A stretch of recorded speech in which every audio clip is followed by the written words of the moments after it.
দেখো, আমাদের এই ক্লাসে আমরা ভ্যালেন্স বন্ড থিওরি নিয়ে আলোচনা করব।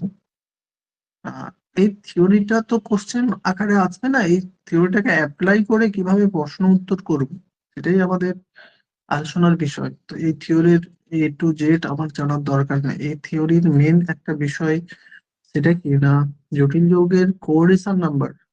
হ্যাঁ, কোঅর্ডিনেশন নাম্বারটা জানলে আমি তার আকৃতি এবং কেন্দ্রীয় পরমাণুর যে সংকরায়ন সম্বন্ধে, মানে কেন্দ্রীয় পরমাণুর সংকরায়ন জানলেই কি আমি তার আকৃতিটা, জ্যামিতিক আকৃতিটা বলতে পারবো, তার গঠনটা আঁকতে পারবো। হ্যাঁ, তা এটাই হচ্ছে আমার এখানে মেন বিষয়, এই থিওরির মেন বিষয়। সেই জন্য এই টেবিলটা আমাকে মনে রাখতে হবে। খালি এটা অ্যাকচুয়ালি সেই আমরা যেমন কেমিক্যাল বন্ডিং পড়েছিলাম ক্লাস 11-এ, তারই একটা অংশ। দেখো, আমাদের এখানে কিন্তু আমাদের কোঅর্ডিনেশন নাম্বার 4 আর 6 দিয়েই কোশ্চেনটা আসবে। এখানে যে 2, 3 এগুলো দিয়ে কিন্তু কোশ্চেন আসবে না, হয় কোঅর্ডিনেশন নাম্বার 4, এই যে 6, এই তিনটেই আসবে। 5 এগুলো আসে না, তবু দেখে নেবে। দেখো, এটা মনে রাখার এগুলো তো, কেমিক্যাল বন্ডিং কিভাবে করেছো জানি না। তো ওখানে ভ্যালেন্স কোঅর্ডিনেশন নাম্বার যখন 2 হবে, তার মানে তার সংকরায়ন মানে দুটো বন্ড হবে। তার দুটো বন্ড করার জন্য এস আর পি সংকরায়ন হতে হতো। এস এর মানে এস আর পি মিলিয়ে কি, পি এর একটা, এস তো একটা অরবিট, এস এর অরবিট কি একটা, আর পি এর তো তিনটে অরবিট থাকে। তাহলে সেখানে নিশ্চয়ই এখানে এস এর একটা আর পি এর একটা নিয়ে সংকরায়ন হয়েছে, মানে দুটো বন্ড করার জন্য দুটো অরবিটাল লাগবে। তো সেই জন্য এটা এসপি। ওকে, এবারে দুটো বন্ড কিভাবে তারা জ্যামিতিক ভাবে থাকবে, এটা যদি কেন্দ্রীয় পরমাণু হয় তাহলে দুদিকে নিশ্চয়ই দুটো এম দিয়ে দুটো লিগেন্ড দুদিকে। তা এর আকৃতি কি, এটা জাস্ট একটা আঁকাই আছে, দেখো এটা তার সরলরৈখিক। হ্যাঁ, উদাহরণ যেমন বললাম, এগুলো দিয়ে খুব একটা আসে না। দুটো লিগেন্ড, তিনটে লিগেন্ড কি তোমরা যতগুলো জটিল যৌগ করলে এসেছে কোথাও দেখেছো তিনটে লিগেন্ড দুটো লিগেন্ড? হয় না। তো আমি দেখে এটা করে নেবে, মানে জাস্ট একটু দেখলেই হয়ে যাবে। দেখো, যখন 3 হবে তখন তিনটে বন্ড, এস এর একটা আর পি এর দুটো, তাহলে sp2 তাহলে সেক্ষেত্রে তিনটে বন্ড কিভাবে থাকবে, তিনটে বন্ড নিশ্চয়ই এরকম ত্রিকোণীয় সমতলিক অঞ্চলে থাকবে। তো এটাই এবারে আমার এইটা থেকে ইম্পর্টেন্ট, কোঅর্ডিনেশন নাম্বার 4 থেকে আমার important coordination number 4। Coordination number যখন 4 হচ্ছে, তখন সংকরায়ন দুটো হতে পারে। দেখো, খুব ইম্পর্টেন্ট, কিন্তু তখন সংকরায়ন দুটো হতে পারে। এক, sp3, 2, DsP2। আচ্ছা, এইটা না বাদ দিয়ে দেবে, এটা আমি হয়তো, এই যারা ক্লাসটা দেখছো তোমরা বা পরে যারা দেখবে, এইটা এই সংকরায়নটা হয় না, এটা বাদ দিয়ে দেবে। মানে বলতে চাইছি যে এইটা তোমরা এই অংশটা বাদ দিয়ে দেবে।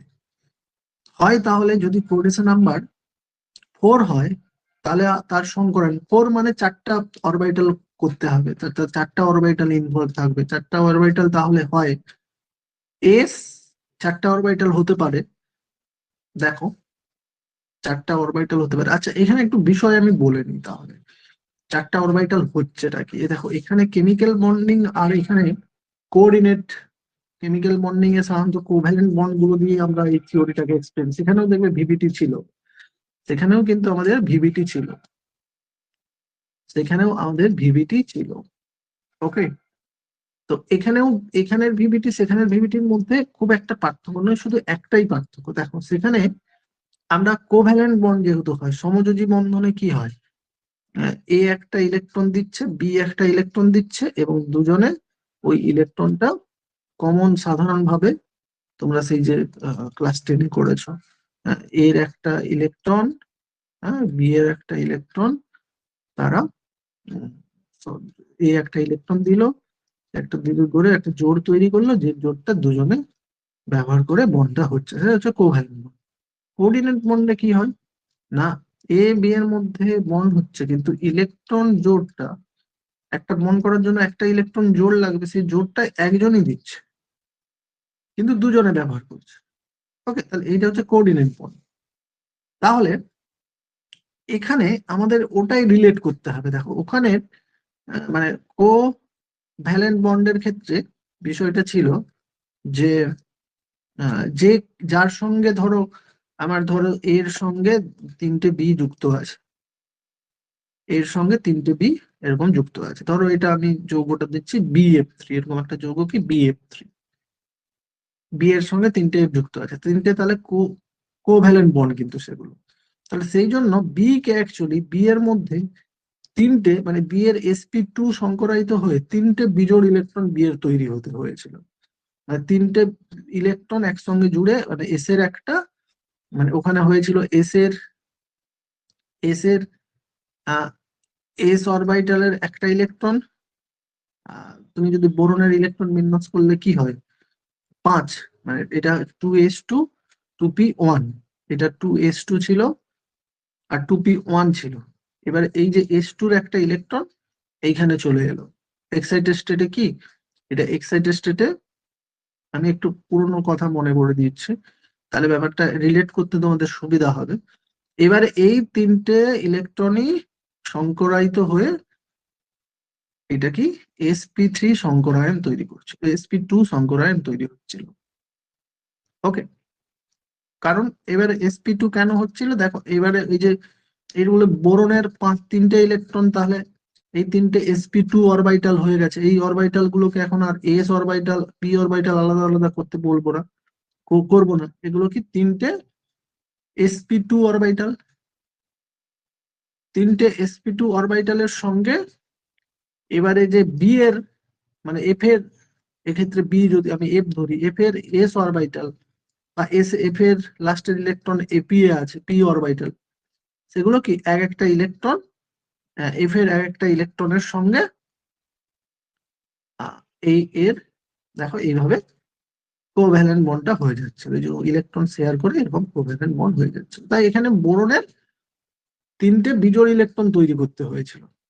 ওকে, দেখো এবারে কোঅর্ডিনেট বন্ডে কি হচ্ছে, দেখো কোঅর্ডিনেট বন্ডে মানে এই জটিল যৌগে কমপ্লেক্স কম্পাউন্ডে কি হচ্ছে। হ্যাঁ, জটিল যৌগের মধ্যে তোমাদের বলেছি যে এটা এই জটিল যৌগগুলোর আরেকটা কি কোঅর্ডিনেট কম্পাউন্ড বলা হচ্ছে, এই কারণে কারণ এখানে কোঅর্ডিনেশন বন্ডটাই হচ্ছে, মানে লিগ্যান্ড গুলো যখন লিসের সঙ্গে যুক্ত তখন কিন্তু সেই বন্ডটা কি কোঅর্ডিনেশন বন্ড। আচ্ছা, এই চ্যাপ্টার থেকে কিন্তু আমি খুব একটা প্রশ্ন তোমাদের দেখি না, মানে ধরো অর্গানিক থেকে যেভাবে প্রশ্ন জিজ্ঞেস করো, এই চ্যাপ্টার গুলো কি ফেলে দিচ্ছ নাকি? এই জটিল যৌগটা কিন্তু খুব একটা মানে সহজ নয়। প্রথমের পার্টটা একটু ঠিক আছে, কিন্তু এই পার্ট গুলো কিন্তু সত্যি যথেষ্ট জটিল। তো যাই হোক, তোমরা কোশ্চেন টোশ্চেন এগুলো পড়বে, পড়া শুরু মানে আমার মনে হচ্ছে যেন পড়াই শুরু করোনি এই চ্যাপ্টার গুলো। কোঅর্ডিনেশন বন্ড, তো কোঅর্ডিনেট বন্ড মানে কোঅর্ডিনেশন কম্পাউন্ড এই জন্যই করছে কারণ এর জটিল যৌগগুলো যে লিগেন্ড গুলো যুক্ত থাকে তারা কোঅর্ডিনেট বন্ড দ্বারা যুক্ত থাকে। ওকে, সমস্ত বন্ড গুলোই কোঅর্ডিনেট বন্ড, এবার তার মধ্যে কিছু বন্ড অ্যাকচুয়ালি কোঅর্ডিনেট বন্ডটা কিন্তু একটা কোভ্যালেন্ট বন্ডের সেটা রূপান্তরিত হয়ে যেতে পারে। মানে কিরকম, মানে দেখবে আমি যখন ওই যে লিগেন্ড গুলো যখন সে ছবি এঁকেছিলাম আমি দেখিয়েছিলাম অ্যামোনিয়ার ক্ষেত্রে আমি কোঅর্ডিনেট বন্ডটা দিচ্ছিলাম, কিন্তু ক্লোরিন মাইনাস যেগুলো অ্যানায়নিক লিগেন্ডের বেলায় কোঅর্ডিনেট বন্ড তৈরি করে, তাহলে এখানে এটা কি কোঅর্ডিনেট বন্ড তৈরি করেনি? হ্যাঁ, এটা কোঅর্ডিনেট বন্ড এটাও করেছে, কিন্তু এটা কি হয়েছে মানে এরকম কোঅর্ডিনেট বন্ড ধরো প্রথমে তৈরি করেছে, পরে সেই কোঅর্ডিনেট বন্ডটা কোভ্যালেন্ট বন্ডে কনভার্ট হয়ে গেছে। কিরকম দেখো, যেখানে এখানে তার ক্ষেত্রে সেই অপশনটা সে করেনি, মানে এটা তার যেমন আছে তেমন। এখানে কি হচ্ছে, এই যে ক্লোরিন মাইনাস মানে একটা ইলেকট্রন এখানে ক্লোরিনের কি ধরো ক্লোরিন মাইনাস আছে মানে কি তার বাইরের কক্ষে 7টা ছিল কিন্তু এখন 8টা ইলেকট্রন আছে। হ্যাঁ, বাইরের পক্ষে 7টা ছিল, এখন সে একটা এক্সট্রা ইলেকট্রন পেয়ে গেছে, তারপর বাইরের পক্ষে 8টা ইলেকট্রন। এবারে এই 8টা ইলেকট্রনের 2টো ইলেকট্রন এরকম তো দিচ্ছিল, এবারে সেটা না দিয়ে কি করছে, কি করছে প্রথমে একটা ইলেকট্রন এম কে দিয়ে দিচ্ছে, তাহলে এম এর একটা ইলেকট্রন হয়ে যাচ্ছে, তাহলে এর একটা ইলেকট্রন কমে যাচ্ছে। এবারে এই দুজনে এরকম কোভ্যালেন্ট বন্ড করছে, তবে ওটাকেই তাহলে বলতে গেলে সবই আমি আগে দেখবে আমরা যখন প্রথমে বলেছিলাম, আমরা তখন বলেছিলাম আমরা যে যে এটা হিসাব করি, যাকে বলে ইয়ান নাম্বার হিসাব করি, সেখানে কিন্তু আমরা দেখলাম যে যে প্রত্যেকটা ডোনেটিং অ্যাটমের সঙ্গে 2টো করে ইলেকট্রন নিচ্ছে। মানে প্রত্যেকে 2টো করে ইলেকট্রন কন্ট্রিবিউট করছে, তার মানে কি 2টো করে ইলেকট্রন দিচ্ছে মানে কি প্রত্যেকটা লিগেন্ড 2টো করে ইলেকট্রন কন্ট্রিবিউট করছে, তার মানে কি 2টো ইলেকট্রন কখন কন্ট্রিবিউট করছে, যখন কোঅর্ডিনেট বন্ড হয়। হ্যাঁ, তাই তাই কি এখানে তাহলে সব বন্ডগুলো তাহলে এই যে এমটা যদি কেন্দ্রীয় পরমাণু হয়, এমটা যদি কেন্দ্রীয় পরমাণু হয়, তাহলে এম এর সঙ্গে সমস্ত লিগ্যান্ড গুলো, ধরো আমি ধরে নিলাম দুটো ক্লোরিন আর চারটা অ্যামিন গ্রুপ এরকম যুক্ত আছে। তাহলে সবাই কিন্তু এই সব লিগ্যান্ড গুলো, এই যে ছটা লিগ্যান্ড টোটাল, ছটা ডোনার অ্যাটম, ছটা ডোনার অ্যাটমই কিন্তু দুটো করে ইলেকট্রন অ্যামোনিয়া মানে এম কে দিচ্ছে। এবারে তুমি চিন্তা করো এম এর তাহলে সিচুয়েশনটা কেমন হতে হবে। এম এর সিচুয়েশনটা এরকমই হতে হবে, এম কে এই যে দুটো করে ইলেকট্রন এম কিভাবে নেবে, তার নিশ্চয়ই ছটা ফাঁকা অরবিটাল দরকার, অরবিট দরকার। এই যে ছটা ফাঁকা অরবিট হলেই তো 1 2 3 4 5 6 ছটা ফাঁকা অরবিট হলেই তো এই ছটা ফাঁকা অরবিট হলে, দেখো প্রত্যেকটা অরবিটে দুটো করে ইলেকট্রন থাকতে পারে।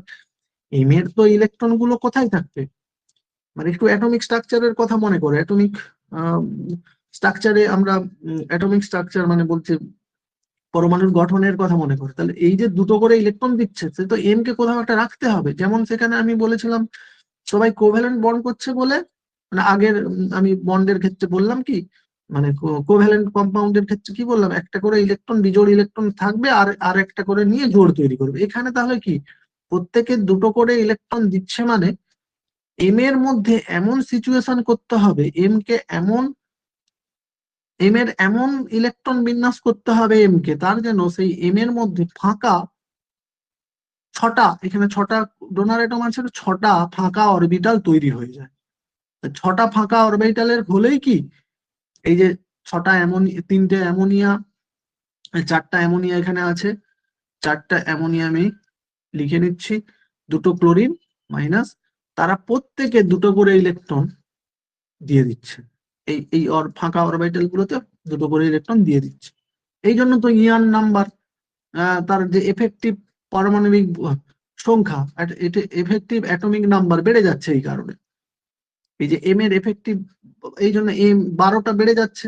আমরা যে ইয়ান নাম্বার হিসাব করেছিলাম, তার মানে কি দুটো করে ইলেকট্রন দিচ্ছে, তার মানে কি তার ফাঁকা ছটা অরবিটাল তৈরি করতে হবে। এই ছটা অরবিটে ছটা লিগেন্ড থেকে দুটা দুটা করে ইলেকট্রন সে নেবে।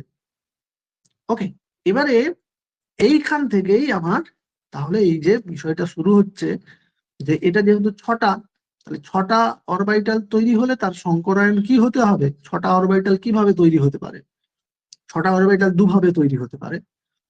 আমি এক এক করে আসবো, চারের আগে আসি, আগে চারের কথা বলি তারপরে ছয়ের কথা। আচ্ছা, এখানে যখন ছয় লিগেন্ড কোঅর্ডিনেশন নাম্বার যখন ছয় লিখেছি, যখন এখানে বুঝিয়ে দিচ্ছি, তার চারটাও তুমি বুঝতে পেরে যাবে। কোঅর্ডিনেশন নাম্বার যখন ছয়, অর্থাৎ যখন ছটা ডোনার অ্যাটম যুক্ত, তাহলে কি তাকে ছটা ফাঁকা অরবিটাল তৈরি করতে হবে, এম কেন্দ্রীয় পরমাণুকে ছটা ফাঁকা অরবিটাল তৈরি করতে হবে। এবারে দেখো ছটা যদি ফাঁকা অরবিটাল কিভাবে সে করবে, দেখো আমরা যদি তার এক্সিস্টিং অরবিটাল গুলো দেখি, সেটা দেখবো এস একটা অরবিটাল হয়তো আছে, এম এর একটা এস অরবিটাল নিশ্চয়ই থাকবে, পি অরবিটাল থাকবে, পি এর অরবিটালের মধ্যে 3টে অরবিট আছে, ডি অরবিটালের মধ্যে 5টা অরবিট আছে। ওকে, তাহলে এবারে সে ফাঁকা হয়, সে কি করতে পারে, আবার এর আগেও কিন্তু দেখো আমি যদি এই এম গুলো তো সন্ধিগত মৌল হয়, তাহলে এইগুলো দেখবে সাধারণত এটা হয়তো 4s আছে, এটা 4s আছে, আর এটা কি 4p, তার আগে কিন্তু আছে কি, তার আগে আমাদের 3d আছে। দেখো মনে করো 4s এর আগে 3d থাকে, এদের ক্ষেত্রে সন্ধিগত মৌল কেন্দ্রীয় পরমাণুগুলো, এই যে জটিল যৌগের কেন্দ্রীয় পরমাণু তো সন্ধিগত মৌল হবে, ট্রানজিশন এলিমেন্ট, তার মানে তাদের কি আছে, আগে হচ্ছে 3d, 3d 3d আমি যদি মানে গ্রুপ পিরিয়ড 4 এর কথা বলি, 4 নম্বর পিরিয়ডের কথা বলি, সেখানে দেখবো 3d, তারপরে 4s, তারপরে 4s, এটা তাহলে 3d, তারপরে 4s, তারপরে কি 4p, তারপরে কি 4d। ওকে, তাহলে এখানে দেখবো যে ডি তে কিছু ইলেকট্রন থাকে আর 4s এ ইলেকট্রন থাকে। আমরা আসছি উদাহরণ নিয়ে যখন দেখবো তখন বুঝতে পারবো। তাহলে দেখবো যে আহ, তাহলে এর কাছে, তাহলে এবারে দেখো তার কাছে দুটো অপশন খোলা আছে, এম কে ছটা ফাঁকা অরবিটাল করতে হবে, তাহলে সে কি করতে পারে, এই যে এই থ্রি ডির দুটো ডি অরবিটাল, এস এর একটা অরবিটাল, পি এর তিনটে অরবিটাল। তাহলে কোনটা কোনটা দেখো, এই যেগুলো আমি ওভাররাইট করলাম, হ্যাঁ, এই যে ধরো আমি কালার চেঞ্জ করে দিচ্ছি। ধরো এই যে 3D এর দুটো ইলেকট্রন, মানে দুটো অরবিট, 4s এর একটা অরবিট আর 4p এর তিনটে অরবিট, এই টোটাল মিলে দেখো 6টা অরবিট হচ্ছে কিনা। এই টোটাল মিলে 6টা অরবিট হচ্ছে। এই 6টা অরবিটেই তাহলে সেই 6টা অরবিট নিয়ে ফাঁকা 6টা জায়গা দিতে পারবে। এখানে আমি যে সিচুয়েশনটা বললাম তাকে 6টা ফাঁকা ডি অরবিটাল দিতে হবে। তাহলে তার সংকরায়ন এখানে কি হবে? তাহলে এখানে সংকরায়ন দেখো, ডি যেহেতু আগে নিয়েছে তাহলে আমি বলবো D2, এস এর তো একটা নেবে আর পি এর তিনটে, D2 sp3। দেখো এই মিলে তো আমাদের 6 হয়ে যাচ্ছে, এইটা টোটাল করলে তো 6 হয়ে যাচ্ছে। দেখো এই টোটাল এগুলো কি 6 হয়ে যাচ্ছে তো। ওকে, তাহলে সংকরায়নটা হতে পারে, মানে তাহলে এখানে সংকরায়ন একটা সিচুয়েশন আমি বললাম, সেটা কি সংকরায়ন হবে সেখানে। তাহলে এইরকম হলে তাহলে সংকরায়নটা কি হবে? DsP3, D2, sorry D2 sp3, D2 sp3। এবার এবার একটা সিচুয়েশন কি, না কোনো কারণ দেখা গেল এইখানে দিয়ে ফাঁকা ডি অরবিটাল দিতে পারলো না, বা কিছু বিশেষ সিচুয়েশনের ক্ষেত্রে এই ভেতরের ডিটা নিতে পারলো না, সে নেবে এইখানের অবস্থায়। তাহলে এই এস এর একটা, পি এর তিনটে, আর এই ডি এর দুটো, এই ডি এর দুটো, অর্থাৎ সে কি হচ্ছে, তাহলে এক্ষেত্রে তার হচ্ছে কি, এইটা হচ্ছে।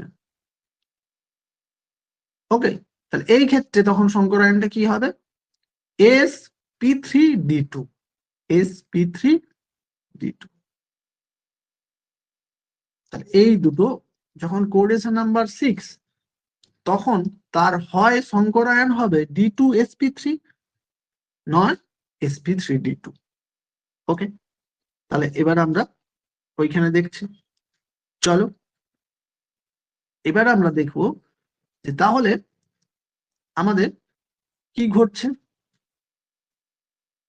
তাহলে আমাদের যখন কোঅর্ডিনেশন নাম্বার 6, তাহলে আমি দেখিয়ে দিই আগে আকৃতিটা। তাহলে এইখানে দেখো, এখানে আছে 6টা যখন টেবিলে, তাহলে কিরকম আছে আমি দেখে নিই। কোঅর্ডিনেশন নাম্বার 6 যখন, তাহলে সংকরায়ন হয় D2sp3, না হলে sp3d2। ওকে, এই ব্যাপারটা ওগুলো অত বুঝতে হবে না, হ্যাঁ। মানে এখানে বলতে চাইছে যে ওই যে D2টা কোন দুটো অরবিট নিয়ে হয়েছে, এটা আমরা সেই যখন সিএফটি করব তখন আমরা এটা বুঝবো, হ্যাঁ। মানে এটা এখানে লেখারই দরকার নেই, কিন্তু যদি তুমি বুঝতে চাও আমি সেখানে এখানে বুঝবো যে কেন। তাহলে ডি এর তো, ডি এর যে 5টা অরবিট সেগুলোর নাম কি? DXY, DYZ, হুম, DZX, আর DX² - Y², আর DZ²। তাহলে এখানে এই দুটো অরবিটই এখানে বন্ধনে অংশগ্রহণ করছে, মানে কোঅর্ডিনেট বন্ডের ফাঁকা ফাঁকা জায়গা হিসেবে দিচ্ছে।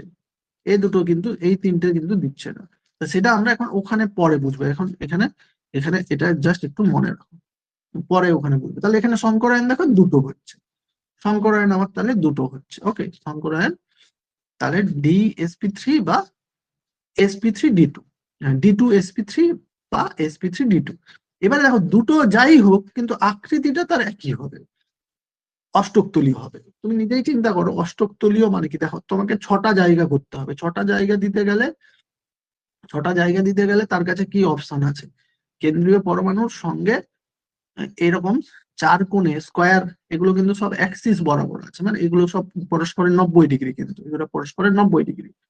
তাহলে এই লিগেন্ড গুলো এরকম 6টা জায়গায়, 4টা জায়গায় এরকম স্কোয়ার তৈরি করবে প্রথমে, এবার বর্গাকার ক্ষেত্র তৈরি করবে।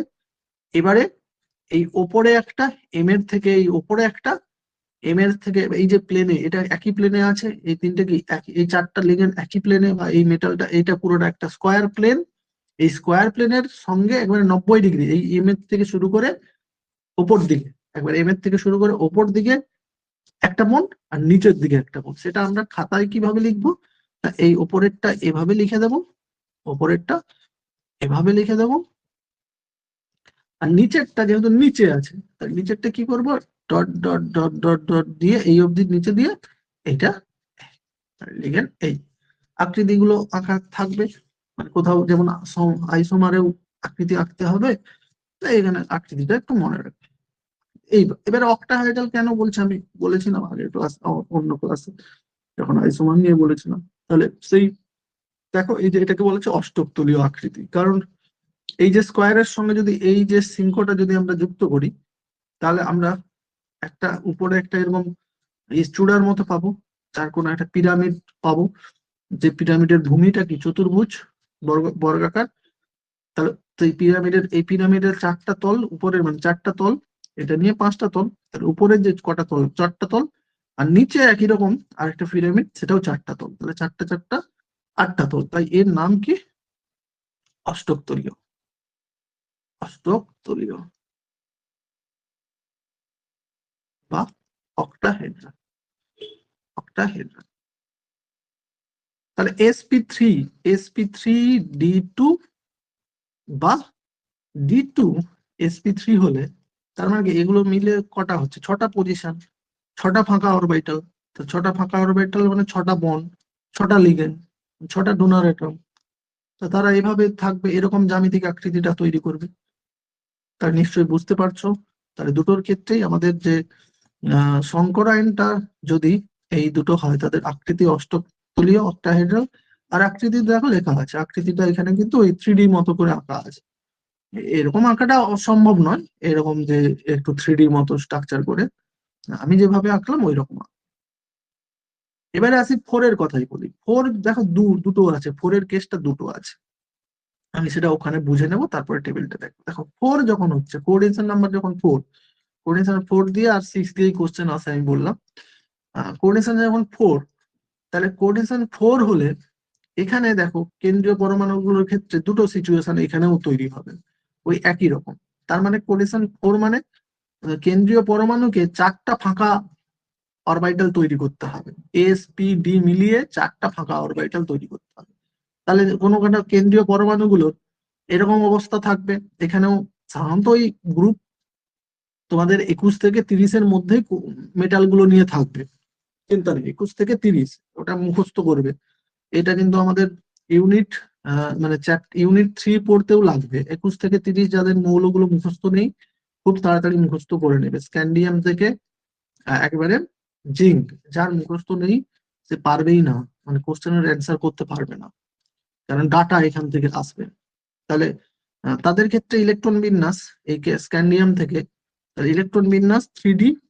3D তে ইলেকট্রন আগে 4s এ ইলেকট্রন ঢুকবে, 4s এ আগে ঢুকবে, 3D তে তারপরে ঢুকবে, 4s এ দুটো ঢুকে যাওয়ার পরে 3D তে ঢুকবে। আমি এখন সেটা কি মেটাল তার উপর ডিপেন্ড করছে, আমি ইলেকট্রন ঢোকাচ্ছি না। আর এটা কি 4p, এই 4p-টা খালি থাকবে। এবারে দেখো এর ক্ষেত্রেও সিচুয়েশন, চারটা ফাঁকা অরবিটাল সে দুভাবে করতে পারে। এক, সে করলো কি, এই ডি এর একটা অরবিটাল নিয়ে নিল, এস এর একটা অরবিটাল নিয়ে নিল, আর পি এর দুটো নিয়ে নিল। এই নিয়ে সে হতে পারে ডি এস পি 2। সংকরায়নটা কি হতে পারে, ডি এস পি 2। ওকে, এটা একটা সিচুয়েশন। এবারে হলো কি, না সে কি করলো, না দেখা গেল সে নিল এই অরবিটালটা, হুম, সে ধরো নিল এই অরবিটালটা, এস এর একটা অরবিটাল, পি এর এই তিনটে তিনটে অরবিটাল। অর্থাৎ সে এইভাবে হয়ে গেল। ওকে, সে কিভাবে হয়ে গেল, সে যদি এই চারটা ফাঁকা ডি অরবিটাল, ফাঁকা অরবিটাল নিয়েও সে সংকরায়ন হতে পারে, এস এর একটা পি এর তিনটে, তাহলে সেটা সংকরায়নটা কি হবে, sp3। ওকে, এবারে এইখানে চেঞ্জ হয়ে যাবে, যদি কেন্দ্রীয় পরমাণু, মানে ওখানে যেমন অক্টাহাইড্রালের ক্ষেত্রে দুটো সংকরায়নেরই আকৃতি একই, কিন্তু এখানে কিন্তু আলাদা। যখন ডিএসপি2 হবে, কেন্দ্রীয় পরমাণু যদি ডিএসপি2 হয়, তাহলে তার যে জ্যামিতিক আকৃতিটা, তার জ্যামিতিক আকৃতিটা কেমন হবে, তার জ্যামিতিক আকৃতিটা আমাদের এই যে ধরো তার জ্যামিতিক আকৃতিটা এই যে কেন্দ্রীয় পরমাণু ধরো মেটাল, তার সেটা একটা স্কোয়ার প্লেনার হবে, 4টা লিগেন্ড, তাহলে 4টা ফাঁকা অরবিটালে 4টা লিগেন্ড ইলেকট্রন দান করবে, তাহলে সে কি হবে, এইরকম স্কোয়ার প্লেনার আকৃতি হবে, অর্থাৎ 4টা এই যে লিগেন্ড 4টা বর্গক্ষেত্রের কৌণিক বিন্দুতে যুক্ত হয়ে যাবে, এইরকম আকৃতি করবে। তাহলে এই জ্যামিতিক আকৃতিটাকে আমরা কি বলছি, সমতলীয় বর্গাকার বা বর্গাকার সমতলীয়, সমতলীয়, এটা স্কোয়ার প্লেনার যাকে বলে। ইংরেজিতেও লিখে দিতে পারো, কোনো অসুবিধা নেই, বাংলায় যারা বাংলা লিখলেও ইংরেজি টার্ম ইউজ করলে কিছুই হবে না, সমতলীয় বর্গাকার, স্কোয়ার প্লেনার। ওকে, স্কোয়ার স্কোয়ার প্লেনার। ওকে, তাহলে যখন এই সংকরায়নটা হবে, কেন্দ্রীয় পরমাণু যদি DsP2 সংকরায়ন হয়, তখন জ্যামিতিক আকৃতিটা এরকম হবে। এবার এটা আর বলার অপেক্ষা রাখে না, তোমরা নিশ্চয়ই, তোমাদের মনে আছে, যদি sp3 হয় তাহলে নিশ্চয়ই তার গঠনটা কিরকম হবে, মিথেনের মতো, অর্থাৎ সেই চতুস্থলকীয় গঠন, একটা একটা দুটো বন্ড কি একই প্লেনে থাকবে, এই দুটো বন্ড ধরো এই আমার মোবাইলের স্ক্রিনের প্লেনে আছে এই দুটো লিগেন্ড, আর একটা লিগেন্ড কি এরকম ওপরে থাকবে, যেটা থিক লাইন দিয়ে আমরা দেখিয়ে দিই, এই 109° 28' অ্যাঙ্গেলে এইরকম ওপর থেকে এইরকম আমার অ্যাঙ্গেলে একটা বেরিয়ে থাকবে, এইরকম করে অ্যাঙ্গেলে কোনাকুনি করে বেরিয়ে থাকবে ওপর দিকে, তাহলে সেটা আমরা এই দেখাচ্ছি। আর ভেতর দিকে, এই দেখো ভেতর দিকে 109° অ্যাঙ্গেলে এই, তাহলে এই আকৃতিটাকে 4টা তল, এখানেও 4টা তল মতো তৈরি হচ্ছে, এটা 4টা তলের মতো একটা পিরামিড তৈরি করছে, নিচের তলটা, এইটা একটা তল, দেখো এই একটা তল, এই একটা তল, হ্যাঁ, এই একটা তল, আর এই পেছনে পেছনে একটা তল। ওকে, এই একটা তল আর এই একটা তল। ওকে, তাহলে এটা কি হচ্ছে, এটাকে আমরা কি বলছি, চতুস্থলকীয়। তো এরকম তল ফল দেখানোর দরকার নেই, এরকম করে স্ট্রাকচারটা এঁকে দিলে হয়ে যাবে। তো এটাকে, এই আকৃতিটাকে আমরা কি বলছি, এই আকৃতিটাকে আমরা বলছি চতুস্থলকীয়, চতুস্থলকীয়, বা এটার কি আকৃতি, ইংরেজিতে টেট্রাহেড্রাল, টেট্রাহেড্রাল। ওকে, তাহলে এইটা মনে রাখবে। তাহলে এবারে আসছি আমি, তাহলে আমাদের এখানে লেখা আছে, দেখো তাহলে যেটা বলছি, যে যদি আমার sp3 হয় তাহলে তার আকৃতি চতুস্থলকীয়, চতুস্থলকীয় আকৃতিটা কেমন হবে এখানে লেখা আছে, আর উদাহরণ কিছু দেওয়া আছে, এই উদাহরণ এখন আমরা পরে আসছি, উদাহরণগুলো তার মুখস্থ, যদি দু একটা রাখতে পারো রাখবে, কোনো ক্ষতি নেই, হুম, মনে রাখবে। আর এইখানে যদি 4 হয়, দেখো দেখো যখন আমি যদি, এটা তো আমি করতে না বললাম, sp3 dsp2 যখন হয়, আচ্ছা dsp2টাকে আমরা এইভাবেও লিখতে পারি, এটাই হয়তো বোঝাতে চাইছে, এই ডি মানে ভেতরের ডি, কিন্তু হ্যাঁ, এই ডি কিন্তু ভেতরের ডি, হ্যাঁ, আমি হয়তো এই ডিটা বাইরের ডি হয়ে যেতে পারে, এটা কিন্তু হয়তো এইভাবেই লিখেছে একই, তবে এইভাবে অতটা লেখা হয়নি, DsP2 ভাবে লেখা হয়। তাহলে দেখো সমতলিক বর্গাকার, সমতলীয় বর্গাকার একই কথা, স্কোয়ার প্লেনার, তাহলে আকৃতি দেখো এরকম, উদাহরণ দু একটা মনে রাখবে। এবারে দেখো পি দিয়ে না একটু কম আমি দেখেছি, আসেই না প্রায়, মানে তোমাদের কোঅর্ডিনেশন নাম্বার 4 আর 5 দিয়েও আসে। তাহলে এখানেও দেখো দুটো কিছুই ব্যাপার নয়, এখানেও একটু আকৃতির একটা বিষয় আছে, আহ, যদি এখানেও 5টা অরবিটাল খালি করবে, তাহলে আমি এটা একটু টেনে দিচ্ছি, এটা আমি দেখাচ্ছি না, আমি আমি তোমাকে গ্যারান্টি দিতে পারি কোঅর্ডিনেশন নাম্বার 4 আর 6 দিয়েই কোশ্চেন আসবে, মানে এই আকৃতি রিলেটেড, 5 দিয়ে আসবে না। তবুও আমি বলে দিচ্ছি, তাহলে DsP3 আমি টেনে দিচ্ছি, জাস্ট DsP3 সংকরায়ন হতে পারে, DsP3 বা sp3d, হ্যাঁ, DsP3 বা sp3, এটা তো দুটো আলাদা করা উচিত ছিল, কিভাবে লিখেছে দেখো, এখানে আমি এটাকে একটু সরল করে দিচ্ছি, যদিও যদি করতে চাও তাও আমি সরল করে দিচ্ছি, এতটা জটিল ব্যাপার নয়, এখানে এতটা জটিল ব্যাপার আসবে না। তো এখানে আমি কি ব্যাপারটা বলছি, তোমরা যদি 5 থাকে, এই 5-এর একটাই করবে, 5 থাকে তাহলে সংকরায়ন হবে sp3d। দেখো এস এর একটা 5-এর পি এর 3টে আর ডি এর একটা হলেই 5টা ফাঁকা ফাঁকা অরবিটাল হয়ে গেল, ফাঁকা অরবিট হয়ে গেল, 5টা ফাঁকা অরবিটাল হয়ে গেল। তার মানে তার আকৃতিটি হবে এইটাই, ত্রিকোণীয় দ্বিপিরামিড। দেখো 5টা পজিশন কিভাবে তৈরি হবে, 5টা পজিশনে এরকম একটা ত্রিভুজ করবে। বলো বলো, কি বলবে বল।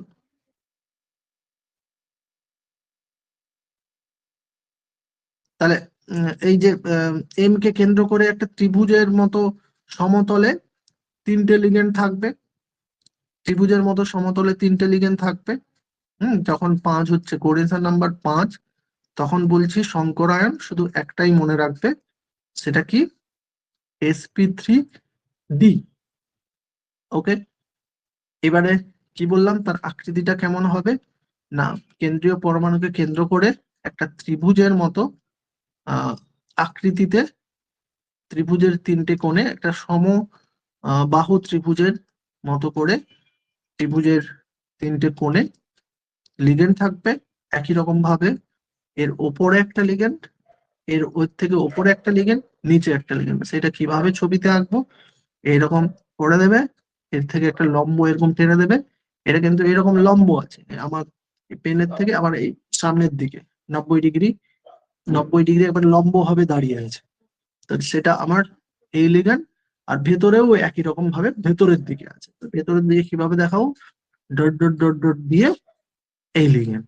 তাহলে এখানে হচ্ছে, এটার আকৃতির নামটা একটু বুঝে নাও, নামটা কি হচ্ছে দেখো, এটা ত্রিকোণীয়, এটা ত্রিকোণ। এবার দেখো উপরে একটা পিরামিড, এইখান থেকে আমরা যদি যুক্ত করি তাহলে একটা পিরামিডের মতো আকৃতি পাবো না। এই এই এই এই এটার সঙ্গে যদি এই ভূমির, এটা ধরো ভূমি, এই ত্রিভুজটা ভূমি, তা ভূমির এই যে 3টে লিগেন্ডের সঙ্গে আমরা যদি এই শীর্ষটা যুক্ত করে দিই তাহলে একটা পিরামিড পাবো। কি পিরামিড, দেখো পিরামিডের ভূমির উপর ডিপেন্ড করে পিরামিডের নাম হয়। এটা যদি স্কোয়ার পিরামিডাল, এটা যদি পিরামিডের ভূমিটা স্কোয়ার হয় তাহলে স্কোয়ার পিরামিডের, পিরামিডের যদি ভূমিটা ত্রিভুজ হয় তাহলে ত্রিকোণীয় পিরামিড বলি, ট্রাইগোনাল পিরামিড। আর যা গেল, যাই হোক, আমি আবার আঁকিয়ে নিচ্ছি আকৃতিটা ফটাফট করে। তো এরকম হলো, তাহলে এই যে আকৃতিটা বোঝানোর জন্য, তাহলে এইটা একটা ত্রিভুজ, তাহলে ওপরে একটা পিরামিড, এই ত্রিকোণীয় পিরামিড, আর নিচেও একটা দেখো লিগেন্ডের সঙ্গে নিচেও একটা পিরামিড। ওকে, তার মানে সেই জন্য কি হচ্ছে, ত্রিকোণীয় কটা পিরামিড, উপরে একটা পিরামিড নিচে একটা পিরামিড, ত্রিকোণীয় দ্বিপিরামিড, দ্বিপিরামিডি অ বা ট্রাইগোনাল, ট্রাইগোনাল পিরামিডাল, পিরামিডাল। চলো, চলো এবারে আমাদের ব্যাপারটা হয়ে গেল আমাদের, তাহলে এই কোঅর্ডিনেশন নাম্বার 4 দিয়ে আর এই 6 দিয়ে, এই 3টে দিয়ে এদের সংকরায়ন কখন কি হলে কেন এই আকৃতি হয়, তো সংকরায়নটা কি ব্যাপার আমি সেটা কিন্তু বলে দিলাম। এবারে আমরা অ্যাপ্লাই করব এটাকে। এগুলো তো আর কোশ্চেনে কিভাবে আসবে সেটা আমরা এখানে ব্রাঞ্চ অফ কোশ্চেন আমরা নিয়েছি। হ্যাঁ, এখানে একটু এই ব্যাপারটা আমি একটু বলে দিই। হুম এই ব্যাপারটা কিন্তু একটু, এটা অ্যাকচুয়ালি আমরা এই যে বিষয়টা মানে এই যে গল্পটা, এটা কিন্তু আমাদের এই যে শক্তিশালী ক্ষেত্র বিশিষ্ট লিগেন্ড, দুর্বল লিগেন্ড, এই ব্যাপারটা কিন্তু আমাদের মানে পরের তত্ত্বে আছে, কিন্তু এখানে আমরা এটাকে কিন্তু কম্পাইল করবো, তাই আমাদের এই ব্যাপারটা বুঝে নেওয়া উচিত। তাই আমি এটাকে সুন্দরভাবে বুঝবো, এটা কিন্তু খুব ইম্পর্টেন্ট আছে। দেখো, যদি আমি এইটা একটা ধরো, এটার ক্ষেত্রে আমার কোঅর্ডিনেশন নাম্বার 6 এর ক্ষেত্রে এটা বলছে, 4 এর ক্ষেত্রে আমি অ্যাপ্লাই করবো। এখানে টেবিলটা শুধু 6 এর জন্য দিয়েছে, 4 এরও আমি টেবিলটা করে দেবো। আগে 6 এরটা বুঝে নি। 6 এর ক্ষেত্রে তাহলে সংকরায়ন দুটো হচ্ছে, এক D2 sp3, 2 sp3d2। তাহলে এক্ষেত্রে কি হচ্ছে দেখো, ভেতরের ডি অরবিটালটা সংকরায়নে অংশগ্রহণ করছে। এক্ষেত্রে D2টা আগে মানে কি ভেতরের 3Dর, এই ডিটা কি, যদিও আমি যে বললাম 21 থেকে যেহেতু 30-এর মধ্যেই থাকবে, আমি এটা 3D ধরে নিচ্ছি, এটা 3Dর ডি। ওকে, তার মানে ভেতরের ডি। তাহলে এই জন্য এই যৌগটাকে বলা হচ্ছে অভ্যন্তরীণ কক্ষ বিশিষ্ট জটিল যৌগ, ইংরেজিতে বলে ইনার্ট ইনার, এটাকে বলা হচ্ছে ইনার অরবিটাল কমপ্লেক্স। ওকে, ইনার মানে এই কমপ্লেক্সটা তৈরি করার জন্য ইনার অরবিটাল মানে ভেতরের ডি অরবিটাল নিয়েছে, তাই এটাকে বলা হচ্ছে ইনার অরবিটাল কমপ্লেক্স। জটিল যৌগের ইংরেজি কি? কমপ্লেক্স, ইনার অরবিটাল কমপ্লেক্স, অভ্যন্তরীণ কক্ষ বিশিষ্ট জটিল যৌগ। আর এটাকে বলা হচ্ছে আউটার, ওকে, আউটার অরবিটাল কমপ্লেক্স। ক্লিয়ার? এটাই। এবারে দেখো এখানে একটু বিষয় দেখো, মানে এটা একটু এই ব্যাপারটা আমি এটা পরে আসছে, এই ব্যাপারটা পরে আসছি, মানে এর ক্ষেত্রে এই ব্যাপারটা কখন হচ্ছে, এই ব্যাপারগুলো আমরা এক এক করে যখন কোশ্চেন করব সেখানে আমরা অ্যাপ্লাই করব। মানে এখানে বলা হচ্ছে যদি ডি অরবিটালটা, মানে যদি যদি কারো ডি অরবিটালে 1 থেকে 3টা ইলেকট্রন আছে, এটা বুঝে নিতে পারি, এখানে বুঝে নিলে আমাদের কোশ্চেনটা করতে সলভ হবে। যদি ডি অরবিটালে যে কেন্দ্রীয় যে পরমাণু, সেই কেন্দ্রীয় পরমাণুটাই যদি ডি অরবিটালে 1টা থেকে 3টে ইলেকট্রন থাকে, কেন্দ্রীয় যে পরমাণুগুলো করব, মেটাল, কেন্দ্রীয় মেটালটা যে আছে সেই মেটালে যদি, আচ্ছা সাউন্ডটা অন করছো, যদি কিছু বলার থাকে বলো, সাউন্ড অন করছো কেন? অন যদি কিছু বলার থাকে বলবে, এমনি এমনি সাউন্ডই করো, সাউন্ডটা আমার বেশি দেওয়া আছে। আচ্ছা এম, তাহলে এম এ যদি মানে আমরা করব এখানে অ্যাপ্লাই করব, এখন আপাতত থিওরিটা বুঝে নিচ্ছি। যদি এম এর মানে কেন্দ্রীয় মেটাল আয়নের ডি কক্ষে ওই যে 3D কক্ষ, মানে বেশিরভাগ ক্ষেত্রে 3D কক্ষটা আসবে, যেহেতু 21 থেকে 30 পর্যন্ত মৌলগুলোই তোমার থাকবে, কেন্দ্রীয় মৌলগুলো ধাতুগুলো থাকবে, সন্ধিগত মৌলগুলো নিয়েই তোমাদের কোশ্চেন থাকবে, এর বাইরে থাকবে না সিওর। তো এই যে থ্রি ডিতে যদি 1টা থেকে 3টে ইলেকট্রন থাকে, তাহলে তার সংকরায়নটা DsP3 হবে। ওকে, DsP3 হবে, একবারে চোখ বুঝিয়ে। কেন হবে আমি তার লজিক এখন বলবো, তখন যখন কোশ্চেন করবো তখন বলবো। আবার D7 থেকে 10, মানে কারো যদি এটা মুখস্থ করে নাও তাহলে আর অত ভাবতে হবে না, এটা যদি মুখস্থ করো, যদি D1 থেকে 3 হয় তাহলে সংকরায়ন হবে D2sp3, কারণ সংকরায়ন বুঝতে পারলে অনেক কিছু প্রশ্নের উত্তর দিতে পারবে, চুম্বকত্ব থেকে শুরু করে অনেক কিছু, স্পিন, অনেক কিছু তুমি উত্তর দিতে পারবে, কোশ্চেন দেখাবো। এবার যদি বাইরের কক্ষে এই যে 3D কক্ষে 7টা থেকে 10টা ইলেকট্রন থাকে, তাহলে অবশ্যই সংকরায়ন কি হবে? sp3d2, sp3d2। ওকে, এবারে এবারে বাঁধা এটা, হ্যাঁ সুন্দর, এই টেবিলটা আমি রাইমার্টিনে পেলাম, খুব ভালো, কিন্তু এটা একটা টেবিল। ওকে, এবারে যদি যদি যদি ডি তে 4টা থেকে 6টা ইলেকট্রন থাকে, D4 থেকে D6 হয়, মানে D4 D5 D6, এই 3টে অবস্থায় ডিপেন্ড করছে কি সংকরায়ন হবে, সেটা ডিপেন্ড করছে সেই কেন্দ্রীয় পরমাণুর সঙ্গে কি ধরনের লিগেন্ড যুক্ত, কি ধরনের লিগেন্ড যুক্ত। আমি দেখো লিগেন্ডের কি ধরনটা আমরা ওই পরের ক্লাসে, কালকে আমি একটা ক্লাস নেব সেখানে বুঝবো, কিন্তু এখন আপাতত একটু ধরে নাও যে লিগেন্ড 2 প্রকার আছে, মানে ওই যে লিগেন্ডের অনেক শ্রেণীবিন্যাস করছে ওই রকম নয়, এখানে এটা হচ্ছে একটা অন্য সেন্সে 2 প্রকার। সেই 2 প্রকারের মধ্যে একটা প্রকারকে বলছি শক্তিশালী, স্ট্রং ফিল্ড লিগেন্ড। এটাকে ইংরেজিতে কি বলে? স্ট্রং ফিল্ড লিগেন্ড, শক্তিশালী ক্ষেত্র বিশিষ্ট ফিল্ড, এটা ক্ষেত্র তৈরি হয়, স্ট্রং ফিল্ড লিগেন্ড। ওকে, আর এটাকে week field ligand, week field ligand. তাহলে এই 2 প্রকার যদি লিগেন্ড থাকে, তা সেই লিগেন্ডের উপর ডিপেন্ড করছে। যদি স্ট্রং ফিল্ড লিগেন্ড থাকে, তাহলে দেখো স্ট্রং ফিল্ড লিগেন্ড আমি এখানে কিছু এক্সাম্পল নিয়ে নেবো, আমরা ওটা পরে শিখবো, কিন্তু এখানে আমি এক্সাম্পল নিয়ে নিচ্ছি। স্ট্রং ফিল্ড লিগেন্ড বেশিরভাগ তোমাদের অনেকগুলো আছে, অনেকগুলো মুখস্থ করার দরকার নেই, ওই 2টো করলেই দেখবে তোমার 2টোর মধ্যেই আসবে, হয় অ্যামিন, না হলে অ্যামিন আর সায়ানাইড, সায়ানিডো অ্যামিন, এই দুটো লিগেন্ড স্ট্রং ফিল্ড লিগেন্ড। আরো আছে, আমরা একটা টেবিল আমি বললাম তো, এটা পরে আমরা আলোচনা করব। আর উইক ফিল্ড লিগেন্ডের এক্সাম্পল হিসেবে আমরা নিতে পারি যে কোনো halogen, fluoro, chloro, bromo, iodo এবং ওয়াটার, অ্যাকোয়াস, এগুলো কি উইক ফিল্ড লিগেন্ড। ওকে, এটা স্ট্রং ফিল্ড লিগেন্ড, এগুলো উইক ফিল্ড লিগেন্ড। অর্থাৎ যদি এই লিগেন্ড গুলো থাকে তাহলে সংকরায়ন হবে এদের ক্ষেত্রে DsP3, আর যদি এই হ্যালোজেন ওয়াটার থাকে তাহলে সংকরায়ন হবে এইটা।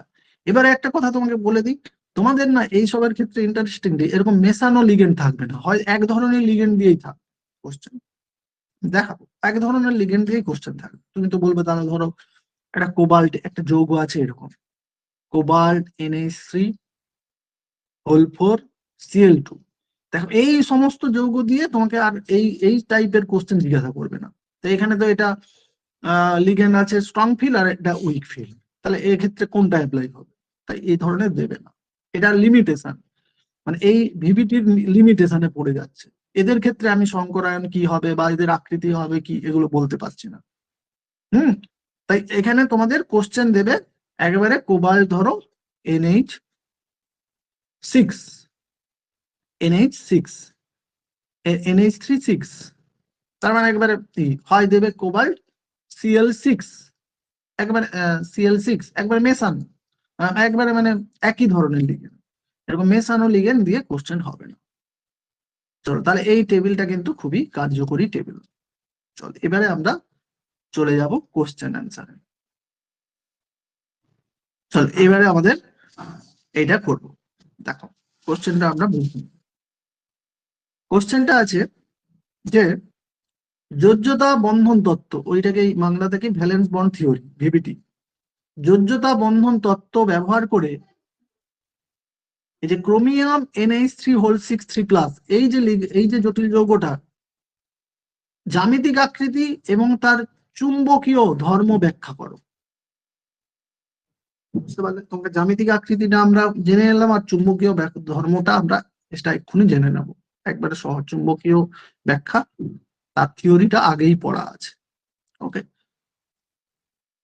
পড়া আছে মানে কি আমি যদি বলে নিই চুম্বকের ব্যাপারে, আমি বলে নিই একটু চুম্বকীয় তত্ত্ব, এই ব্যাপারটা আমি বলে নিই, যদিও অনেকের জানা থাকার উচিত চুম্বকীয় তত্ত্ব। একবারে সেই যে 11-এ আসছো মানে তোমার 11-এ এগুলো কিন্তু আছে। যদি বিজোড় ইলেকট্রন থাকে, বিজোড় ইলেকট্রন, বিজোড় ইলেকট্রনকে আমরা N দিয়ে প্রকাশ করি। হুম, যদি বিজোড় ইলেকট্রন থাকে, বিজোড় ইলেকট্রন, আচ্ছা এইখানে লিখি,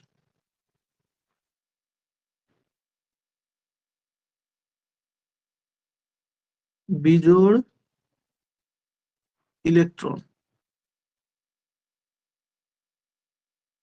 ব্র্যাকেটে N, বিজোড় ইলেকট্রন আছে, যদি তোমার উত্তর হ্যাঁ হয় তাহলে কি হবে, সেই তার চুম্বকীয় ধর্ম কি হবে, প্যারাম্যাগনেটিক। এর বাংলা একটা আছে খুব জটিল, আমার বাংলা মনে রাখবে না, বাংলা মনে রাখতে পারো লাগবে কিন্তু আমার এই খাতায় এরকমই লিখবে, প্যারাম্যাগনেটিক, প্যারাম্যাগনেটিক, প্যারাম্যাগনেটিক। ওকে, আর যদি না থাকে বিজোড় ইলেকট্রন নো, তাহলে কি হবে, ডায়াম্যাগনেটিক, ডায়াম্যাগনেটিক। ওকে, ডায়াম্যাগনেটিক, ডায়াম্যাগনেটিক। ওকে, বাস এই ব্যাপার।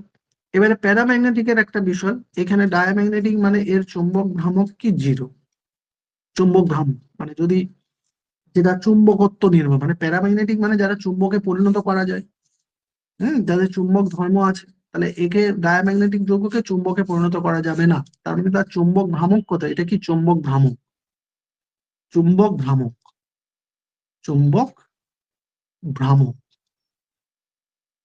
ওকে, তোমার ফিজিক্সেও আছে।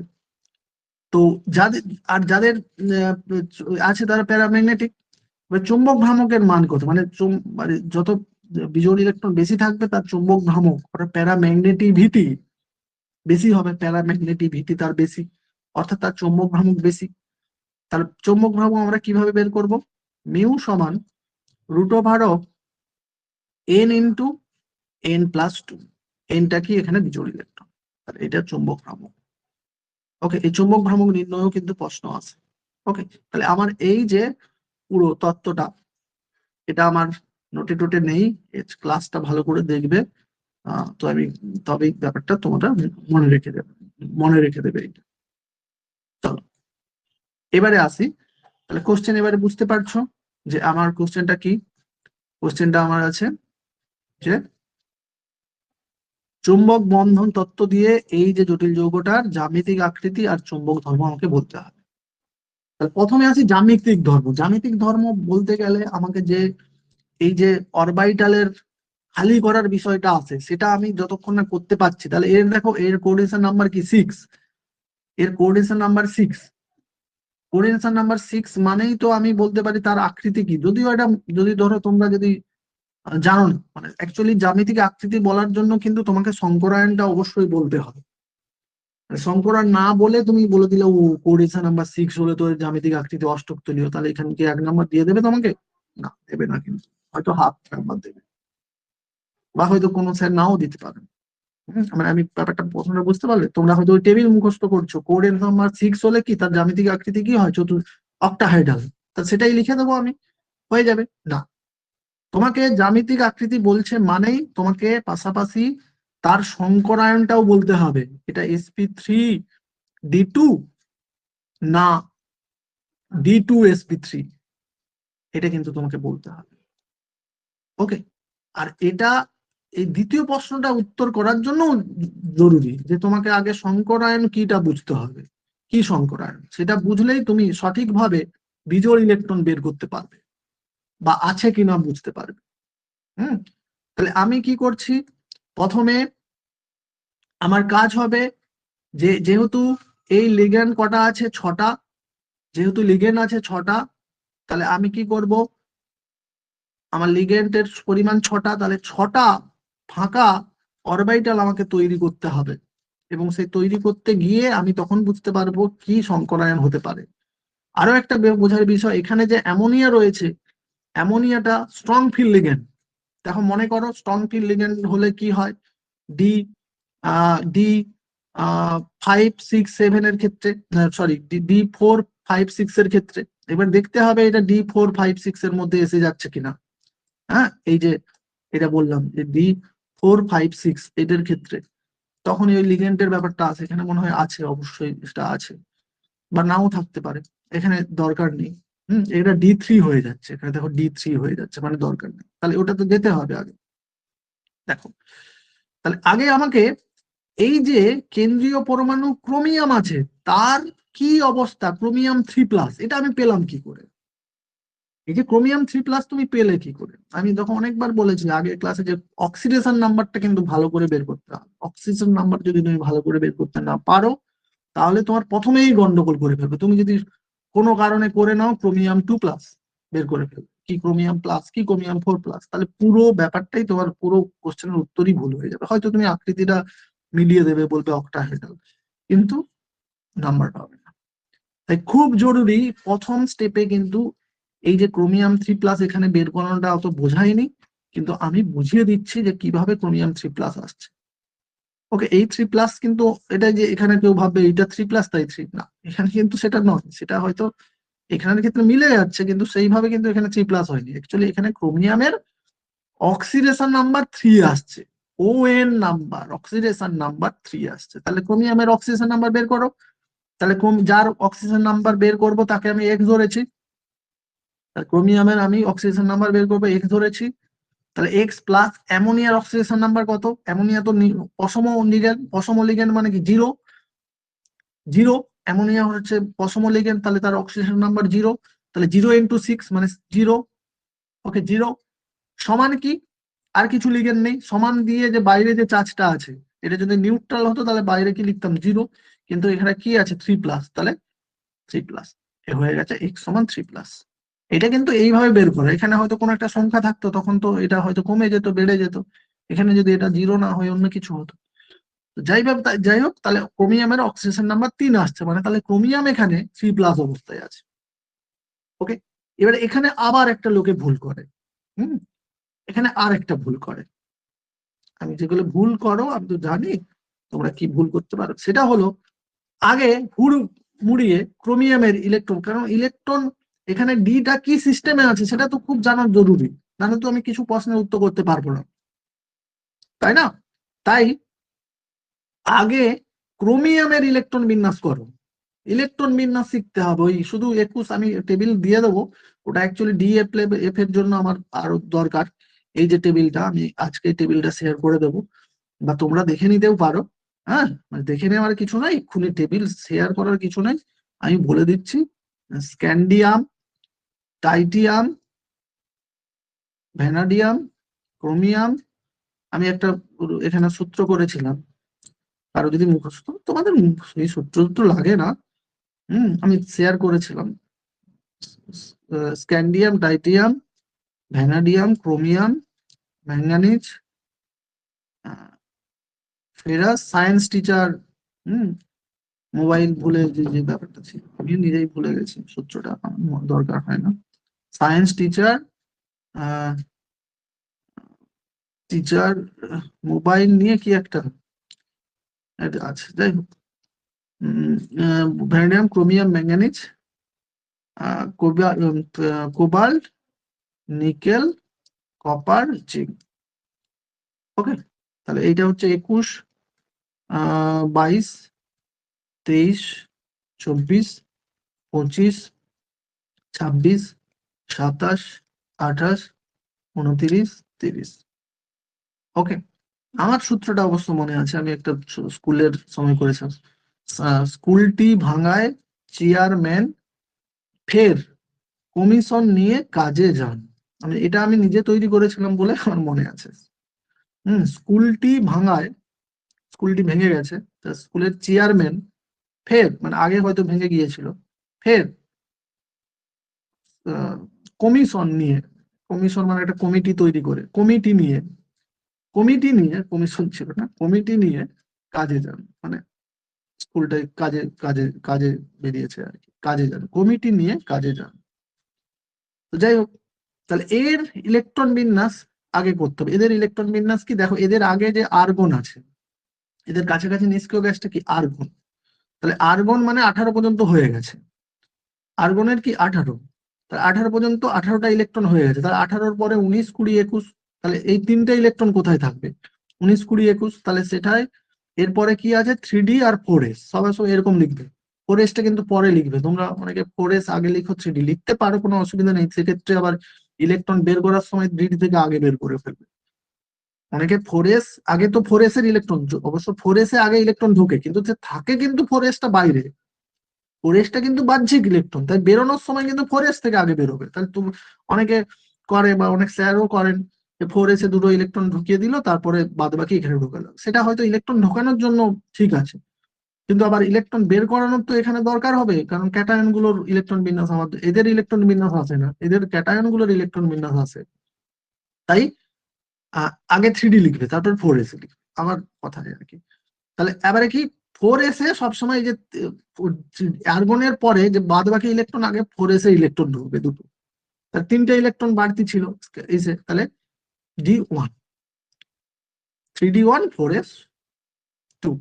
তাহলে এর কি হবে? এর আর আর্গন দিচ্ছি না, 3D2, 4s2। ওকে, তাহলে এর কি হবে? 3D, তাহলে 4s এ দুটো ঢুকে গেল, আর 3D, তাহলে মানে এটা তিনটে আছে, মানে কি মোট হচ্ছে, মানে এগুলোর হচ্ছে মোট তোমাকে মানে ধরে নাও ডি তে কটা ঢুকবে, ডি তে দেখো তিনটে ঢুকছে, এই যে 22 আছে, তাই D2। 21 আছে, মানে 20 পর্যন্ত হয়ে গেছে, তো 20 মানে দেখো এইখানে দুটো করলে এই তো 20 পর্যন্ত হয়ে গেল, তাহলে ওই যে বাদ বাকি 20-র পরে 21, তাহলে ডি এ হচ্ছে একটা। 22 হলে কি D2, 23 হলে কি D3, 3D3। এবার ক্রোমিয়ামের বেলায় এখানে একটু ব্যতিক্রম আছে। কি এখানে ব্যতিক্রম? না, ডি আমি করতে পারি, ধরো D4 করলাম, 24 আছে, আর 4s2 করলাম, কিন্তু আমি বলেছি, মানে তোমরা জানো নিশ্চয়ই যে ডি এর হাফ ফিল আর ফুল ফিল এই ইলেকট্রন বিন্যাসটা স্টেবল ইলেকট্রন বিন্যাস। তাহলে যদি সুযোগ থাকে D4 কে D5 করে নেওয়া, তাহলে করে নেবে। কারণ D5টা কি, D5 আর D10 এটা স্টেবল ইলেকট্রন বিন্যাস। তাহলে সেই জন্য এখানে কি হচ্ছে, সেই জন্য এখানে এই ইলেকট্রন বিন্যাসটা না হয়ে কি হবে, 3D5 4s1। এবারে ম্যাঙ্গানিজের কি, ম্যাঙ্গানিজের ওকে 3D5 4s2, এর s2 এবার ঢুকে যাবে যেমন। আর আয়রনের কি 6, তাহলে 26 মানে 6, 3D6 নিশ্চয়ই, আর 4s2। কোবাল্টের কি 3D7 4s2, 3D8 4s2। এইখানে এসে আবার একটা গল্প হয়ে যাচ্ছে, এটা মনে হতে পারে 3D9, তাহলে 29 মানে তো 3D9, এটা 4s2, মানে এটা 20 হয়ে গেল, আর 20 9 29 হয়ে গেল। কিন্তু এখানেও দেখো 3D, মানে আমি বলেছি D10ও হচ্ছে ফুলফিল ইলেকট্রন বিন্যাসও স্টেবল, হাফ ফিল আর ফুলফিল স্টেবল। তাহলে এটা ফুলফিল হয়ে গেলে সেটা স্টেবিলিটি পেয়ে যাবে। তাই এক্ষেত্রে ফুলফিল হয়ে যাওয়ার চান্স আছে। এই এস থেকে একটা ইলেকট্রন নিয়ে 3D10 4s1। আর এটা কি, এটা যেমন 3D10 4s2। বাস দেখো, এই হচ্ছে ইলেকট্রন বিন্যাস করে নেবে। এটা কিন্তু খুব মানে কথায় কথায় আগের চ্যাপ্টারতে, মানে ইউনিট 3 বেলায়ও এটা কথায় কথায় লাগবে। চলো এবারে, তাহলে আমি পেয়ে গেলাম, আমি এবারে তোমাকে যেটা বললাম, তাহলে ক্রোমিয়ামের পেয়ে গেলাম ইলেকট্রন বিন্যাস, শুধু ক্রোমিয়ামের পেয়ে গেলাম 4s2 4s1 3D5। দেখো এখানে ওই যে ব্যতিক্রম ব্যাপারটা আছে। এবারে ক্রোমিয়াম 3+, এবারে আমি করব। তোমরা যদি একবারে করে দাও তবেই গন্ডগোল হয়ে যাবে। তাহলে ক্রোমিয়াম 3+ এখানে করা আছে, দেখো মানে ক্রোমিয়াম 3+, তাহলে হয়েছে কি, 3টে ইলেকট্রন এখান থেকে বেরোবে, ক্রোমিয়াম থেকে 3টে ইলেকট্রন বেরোলে কি, এস থেকে একটা আর ডি থেকে দুটো, এস থেকে একটা আর ডি থেকে দুটো, তাহলে কি 3D3। তাহলে এই সিস্টেমটা কি 3D3। এবার 3D3 থাকলে দেখো কোনো সমস্যা নেই, আমরা যে এই যে টেবিল করে এলাম, D1 থেকে D হলে সবসময় সংকরায়ন কি হবে, D2sp3, D2sp3। দেখো সেই জন্য সেই মতো হয়েওছে। কিভাবে হয়েছে দেখো, তো এই যে ক্রোমিয়াম 3+ এর ইলেকট্রন বিন্যাস, এই সব এত সব আর লেখার দরকার নেই, তো এত সব আর এখানে আর লেখাবে না, শুধু ক্রোমিয়াম 3+ দিয়ে এই তীর চিহ্নটা দিয়ে দেবে। তীর চিহ্ন দিয়ে তার ইলেকট্রন বিন্যাস, এই যে ইলেকট্রন বিন্যাসটা করেছো এটা তুমি ছক করে ইলেকট্রন বিন্যাসটা দেখাবে। ওকে, 4s আর 4p-টা খালি দেখাবে।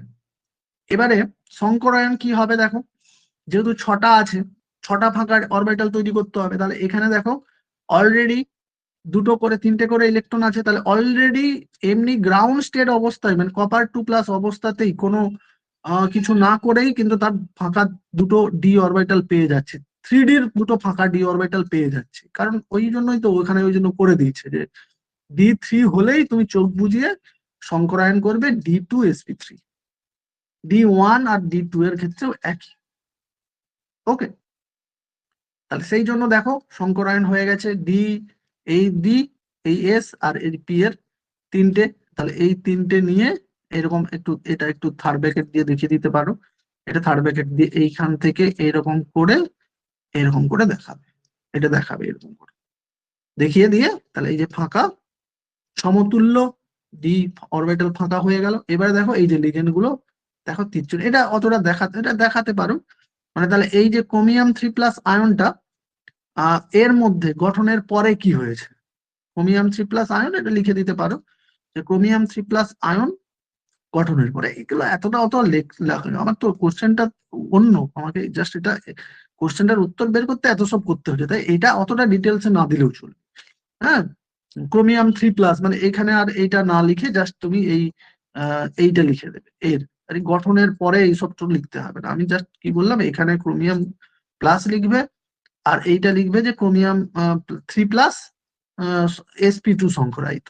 হুম, sp2 সংকরায়িত, sp2 সংকরায়িত। এই স্টেপটাকে ইয়ে করা উচিত, এই স্টেপটাকে না লিখলেও পারো। এটা কি করবে, এই যে এরকম দেখিয়ে একবারে এইখানে দেখিয়ে দাও, এই ব্যাকেটে এই ব্যাকেটে তুমি এই কথাটা লিখে দিতে পারো। এটা না লিখলেও চলে, এটাও না লিখলে চলে। আমি যা যা বলছি করো। আমি তাহলে কি বললাম, প্রথমে এর অক্সিজেশন নাম্বার রাফে বের করবে, এখানে বের করার দরকার নেই। অক্সিজেশন নাম্বার রাফে বের করে ক্রোমিয়াম 3+ বের করবে। তার ইলেকট্রন বিন্যাসটা করার জন্য সেটারও আগে রাফে ক্রোমিয়ামের ইলেকট্রন বিন্যাসটা লিখে নাও, তারপরে সেই ইলেকট্রন বিন্যাস দেখে দেখে ক্রোমিয়াম 3+ এর ইলেকট্রন বিন্যাস করো। এবারে ক্রোমিয়াম 3+ লিখে একটা এ দিয়ে তার ইলেকট্রন গুলো ফিল আপ করো। এবারে তুমি এই স্টেপটা করতে পারো, কারণ আমরা অন্য জায়গাতে এই স্টেপটা লাগবে, যখন পেয়ার হয়ে যাবে করতে পারো, কোনো অসুবিধা নেই। করে তুমি এটা করো, এইসব লেখালেখি নাও করতে পারো। তারপরে ক্রোমিয়াম এইটা না দেখাতে পারো, এটার আমার তো দেখানোর দরকার নেই, এই অবধি করলেও চলবে। ওকে, এই অবধি করলেও চলবে, এইটা বরং না দেখাতে পারো, দরকার নেই। আমাকে এত কোঅর্ডিনেট এই অ্যামোনিয়া গুলো একে একে এরকম dot dot dot dot dot দিয়ে দেখানোর দরকার নেই। দেখো নাম্বার এখানে আছে 1+1, তার জন্য অত খাটবো কেন? আমি এই দুটো স্টেপ দেখিয়ে দিয়ে দিলেই হলো। এখানে বলে দিলাম যে শঙ্করায়নটা কি, আমার এই শঙ্করায়নটা বের করানোর তো দরকার ছিল, তো বলে দিলাম 6টা খালি হয়েছে, মানে এটা শঙ্করায়ন হয়েছে কত, DsP2, এখানে লিখে দেবো। হ্যাঁ, এইখানেই এই এই কথাটা আর এখানে না লিখে এইখানেই লিখে দেবো DsP2 শঙ্করায়ন, D2sp3 শঙ্করায়ন, D2sp3 শঙ্করায়ন, বা শুধু D2sp3 তীর চিহ্ন পাশে লিখে দেবো, এই শঙ্করায়নের জায়গায় এটা লিখে দেবো, লিখে এইটা লিখে দেবো, বাস হয়ে গেল। আর যদি দেখাতে চাও তাহলে এইখানে ওই 6টা অ্যামোনিয়াকে দিয়ে এরকম করে এরকম ডট ডট করে লিখে, যদি দিতে চাও তোমার, যদি এত সব এইটা আর লেখা। এবারে দেখো, এবারে আমার প্রশ্ন, এখানে দেখো আবার 10টা খানি ভাষা দিয়েছে, এসব কিছুই দরকার নেই। আমি তোমাকে বললাম এক এক এক এই একটু এগুলোতে একটু বেশি ভাষা দিচ্ছে, কোনো দরকারই নেই। আমি বলে দেবো এবারে কি, এই একবারে চলে আসবো। আমি বললাম শঙ্করায়ন D2sp3 বের করে দিয়েছি, অতএব তার জ্যামিতিক আকৃতি অক্টাহেড্রাল। অনেক লেখা আছে, দেখো আমি কিন্তু বলে দেবো, কিন্তু ওই নোটটা ফলো পুরোটা করবে না, এত সব লেখারই দরকার নেই। ওইটা করতে গিয়ে তারপরে এখানে 10 মিনিট কাটিয়ে দেবে। এই বাজার শঙ্করায়ন বেরিয়ে গেল, বেরোনোর পরেই, হ্যাঁ শঙ্করায়ন তো বেরিয়ে গেছে, আমি লিখে দিচ্ছি, আর এগুলো এই ভাষাটা লেখারই দরকার নেই। এবারে এইটা লিখবে, আয়নটির জ্যামিতিক গঠন অষ্টক তলীয়। হ্যাঁ, এবারে এই যে ছবিটা তোমাকে আঁকার বিষয়ে, একটু ছবিটা এঁকে দেবে। ছবিটা একটু অক্টাহেড্রাল বলে পাশে এরকম টুক করে, একটু অত ভালো করে নয়, টুক করে একটু ছবিটা এঁকে দেবে, এই এটা 3+ আছে বা এরকম থার্ড ব্র্যাকেট দিয়ে, যদি জটিল যৌগটা তো এরকম করে থার্ড ব্র্যাকেটের পর 3+ আছে, এটা তার থার্ড ব্র্যাকেটে রেখে 3+, বাস হয়ে গেল। এবারে আমার দ্বিতীয় পার্টের, তাহলে এই পার্টটার জ্যামিতিক আকৃতির পার্টটা গেল। এবারে দ্বিতীয় পয়েন্টটা একবারে সহজ। দেখো দ্বিতীয় পয়েন্টে কি হয়েছে, যখন এই শঙ্করায়নটা হয়েছে, মানে এই অবস্থায় শঙ্করায়িত যখন হয়ে গেছে, তাহলে সেই অবস্থায় কটা বিজোড় ইলেকট্রন আছে বলো, বা আছে কি নেই? প্রথমত আছে বিজোড় ইলেকট্রন দেখতে পাচ্ছি, তার মানে এটা কি প্যারাম্যাগনেটিক। এবারে বিজোড় ইলেকট্রন আছে মানে চৌম্বক ধর্ম লিখতে বলছে, মানে তোমাকে ওই দুটো ব্যাপার বলতে হবে, প্যারাম্যাগনেটিক না ডায়াম্যাগনেটিক। আর কি একটু চুম্বক ধর্ম ব্যাখ্যা করতে বলছে, তাই একটু যেহেতু প্যারাম্যাগনেটিক আছে, তাহলে তার চুম্বক ভ্রামকটাও বের করে দেবো। তাহলে বলে দিচ্ছি, দেখো এটা যেভাবে লেখা আছে সেভাবে লেখো, 3টে অযুগ্ম ইলেকট্রন থাকায় যৌগটি পরাচুম্বকীয়। হ্যাঁ, এর বাংলা হচ্ছে পরাচুম্বকীয়, প্যারাম্যাগনেটিক। ওকে, আর চুম্বক ভ্রামক কি দেখো, চুম্বক ভ্রামকের সূত্র কি বলেছিলাম, n × n+2। তাহলে এখানে n এর মান কি 3, তাহলে 3 × 3+2 5 bm। এটা যদি নাম মুখস্থ রাখা, এই এই এই অবধি √12 15 bm। এটা তো আর রুট করলে মুখস্থ লিখে যাবে, করা দরকার নেই, বাস এটা। ওকে,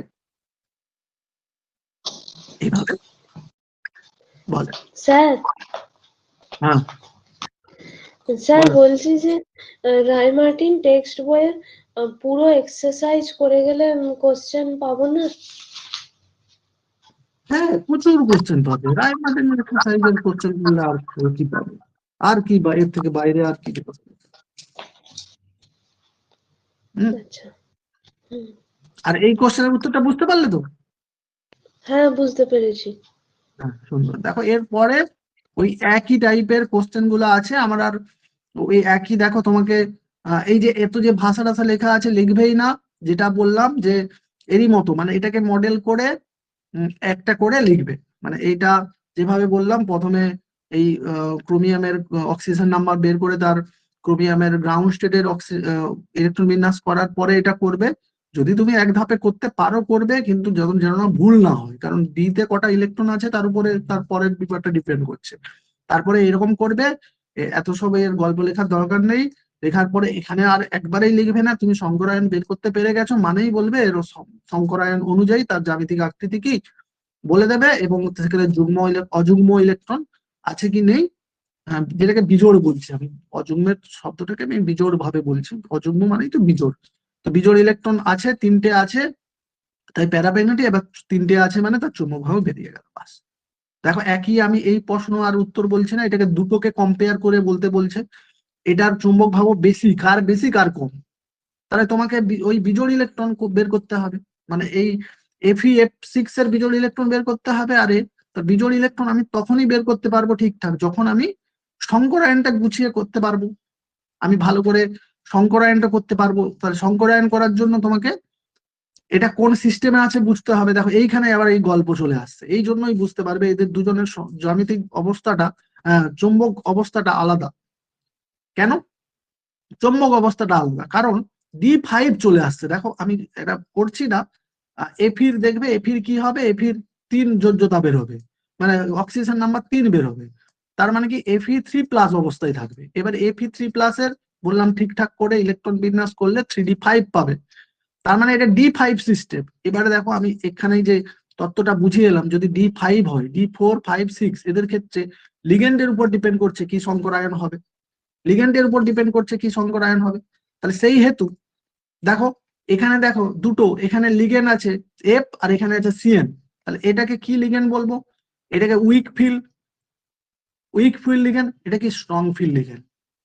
স্ট্রং ফিল্ড লিগেন্ডের ক্ষেত্রে কি হয় এইটা এখানে একটু বুঝে নেব কেন হচ্ছে। স্ট্রং ফিল্ড লিগেন্ডের ক্ষেত্রে কি শঙ্করায়ন হচ্ছে বললাম, স্ট্রং ফিল্ডের ক্ষেত্রে আমি বললাম ডি, এখানে দুটোরই ছটা ছটা, তার মানে শঙ্করায়ন হয় ডি। এখানে এই স্ট্রং ফিল্ড থাকলে শঙ্করায়ন হবে D2sp3, আর উইক ফিল্ড থাকলে হবে sp3d2। ওকে, এবার বুঝে নেব কেন স্ট্রং ফিল্ডের বেলায় এরকম হচ্ছে, উইক ফিল্ডের এখানে আমার একটা বোঝার বিষয় আছে, সেটা আমি বুঝে নিচ্ছি। তাহলে দেখো স্ট্রং ফিল্ডের বেলায় তাহলে D2sp3, আর উইক ফিল্ডের বেলায় sp3d2। চলো বুঝে নেবো। দেখো ব্যাপারটা, সিচুয়েশনটা দুজনের ক্ষেত্রে প্রথমে আমি Fe(F6) এর কথাটা বলছি। Fe(F6) এর বেলায় কি হচ্ছে, তাহলে ডি এর দুজনেরই তো D5, D5 হয়ে গেছে। দেখো এবারে কি হচ্ছে, এবারে গল্পটা হচ্ছে যে, আচ্ছা প্রথমে কার বেলা আছে, হ্যাঁ ওকে দেখো এই হচ্ছে, এটা আমার কার বেলায় হচ্ছে, এটা প্রথমে দেখো হেডলাইন দেওয়া আছে আমার, এটার ব্যাখ্যা করা হচ্ছে, Fe(F6) এরটা ব্যাখ্যা করা হচ্ছে। তাহলে Fe(F6) এর বেলায় কি হচ্ছে, Fe(F6) এর এফ হচ্ছে ফ্লুরিন লিগেন্ড গুলো হচ্ছে উইক ফিল্ড লিগেন্ড। ওকে, তাহলে উইক ফিল্ড লিগেন্ডের ক্ষেত্রে উইক ফিল্ডের কোনো ক্ষমতা নেই যে এই ডি এর, দেখো D5 হয়ে গেছে, D5 হয়ে গেছে মানে তো আর এই ভেতরের ডিটা খালি নেই, ভেতরের ডি তো খালি নেই, যে ডি এই প্রথমের দুটো আমাকে হয় 3D থেকে দুটো ইলেকট্রন নেবে, নাহলে 4D থেকে দুটো, হয় 3D থেকে দুটো অরবিটাল নেবে, অরবিট নেবে, বা 4D থেকে দুটো নেবে। এখানে অপশন কি আছে, এখানে তো দেখো 3Dর খালি নেই, 3Dর খালি নেই, 3Dর দুটো খালি নেই, দুটো করে ইলেকট্রন আছে, খালি হতে পারতো। কার ক্ষেত্রে খালি হবে সেটা পরের ক্ষেত্রে খালি করতে পারবে। উইক ফিল্ড কিভাবে খালি করতে পারবে বলে নেওয়া ভালো। খালি করতে পারবে এইভাবে, দেখো এটা কার ক্ষেত্রে, এটা সায়ানোর ক্ষেত্রে। এখানে কি হচ্ছে, এই যখন তারা এক্সাইটেশনে যাচ্ছে, মানে যখন মানে লিগেন্ড গুলো তাদের কাছাকাছি আসছে আয়রনের কাছাকাছি, তখন যেহেতু সায়ানাইট একটা স্ট্রং ফিল্ড লিগেন্ড, তাই কি করবে, এই ইলেকট্রন গুলোকে সে জোর করে দেবে, 5টা ইলেকট্রনকে জোরবদ্ধ করে দেবে, কাপল করে দেবে। এবার দেখো 5টা ইলেকট্রন যদি, এই 5টা যদি কাপল হয়ে যায়, তাহলে কিন্তু ফাঁকা দুটো ডি অরবিটাল পাওয়া সম্ভব, মানে ভেতরের দুটো 3Dর দুটো ফাঁকা অরবিটাল দুটো পাওয়া, ফাঁকা দুটো অরবিট পাওয়া সম্ভব। তাহলে সেটা কে করতে পারছে? যে স্ট্রং ফিল্ড লিগেন্ড, মানে সে একেবারে আয়রন গুলোকে, আয়রনের যে বাইরের ইলেকট্রন গুলোকে সে বাধ্য করছে পেয়ার আপ করতে। স্ট্রং, তার তার হচ্ছে ফিল্ডটা কি স্ট্রং। সে গায়ের জোরে কি করছে, এই আমাকে জায়গা দে, তোদের আমি আমি বাইরে কেন জায়গা নেই, আমি ভেতরেই জায়গা নেই, আমাকে জায়গা দে, করে তাদেরকে ঠেলে পেয়ার আপ করে দিয়ে এখানে ফাঁকা দুটো ডি অরবিটাল বের করে দিচ্ছে। বাস। তাহলে এই জন্য এর ক্ষেত্রে এই দুটো ডি অরবিটাল, 3Dর দুটো অরবিটাল, এস এর একটা, পি এর 3টে নিয়ে সংকরায়ন হচ্ছে DsP3। ওকে। আর এর ক্ষেত্রে দেখো কি হচ্ছে, এর ফ্লুরাইডের হ্যালো লিগেন্ডের সেই ক্ষমতা নেই, তাই সেই জন্য সে বাধ্য হয়ে এস এর দুটো, পি এর 3টে আর এই ডি এর দুটো নিয়ে সে কি করছে, sp3d2। বাস। তাহলে এটা বুঝে গেলেই এবারে দেখো চৌম্বকত্বের একটা পার্থক্য আসছে। এক্ষেত্রে, এই ক্ষেত্রে তার বিজোড় ইলেকট্রন কটা আসছে, এর ক্ষেত্রে বিজোড় ইলেকট্রন দেখো কটা আসছে, অযুগ্ম ইলেকট্রন হচ্ছে এর ক্ষেত্রে 5টা। ওকে, তার মানে চুম্বক ভ্রামক কি এর ক্ষেত্রে অনেক বেশি আসবে।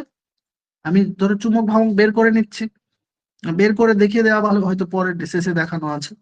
আর এর ক্ষেত্রে দেখো বিজোড় ইলেকট্রন কটা আসবে, যখন দেখো এর বিজোড় ইলেকট্রন, এর বিজোড় ইলেকট্রন কটা আসছে, একটা।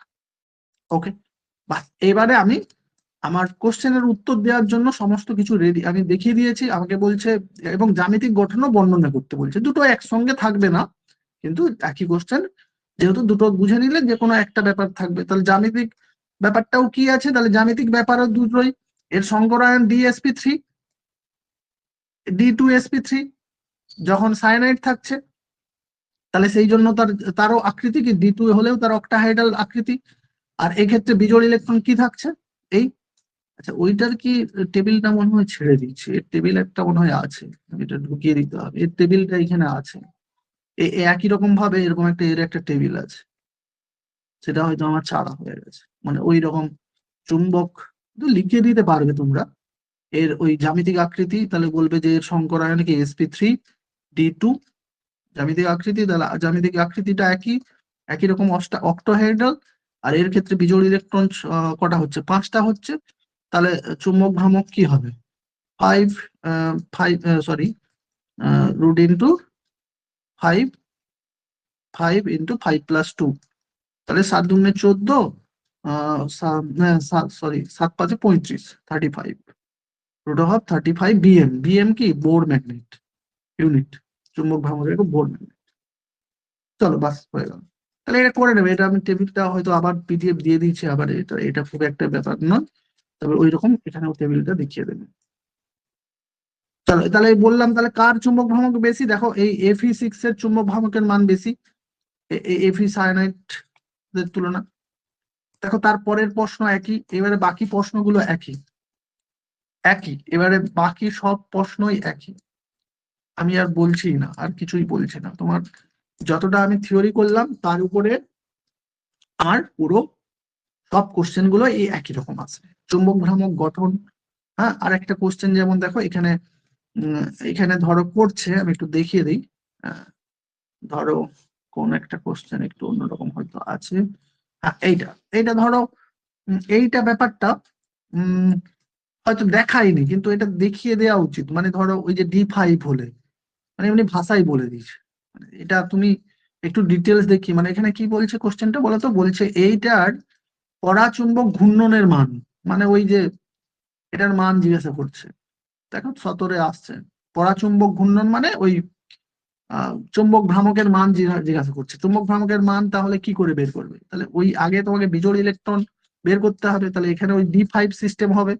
D5 সিস্টেম হলে এখানে যে বিজোড় ইলেকট্রন একটা থাকছে, তাহলে লোকে তো D5 মানে 5টা বিজোড় ইলেকট্রন করে দেবে, কিন্তু এখানে সায়ানাইডের থাকার জন্য, স্ট্রং ফিল্ড লিগ্যান্ডের জন্য এখানে বলে দিয়েছে, দেখো এটাও করতে পারো। 2 নাম্বার আছে, এরকম ভাষায় বলে দিতে পারো যে D অযুগ্ম ইলেকট্রন, কারণ স্ট্রং ফিল্ড লিগ্যান্ড আছে।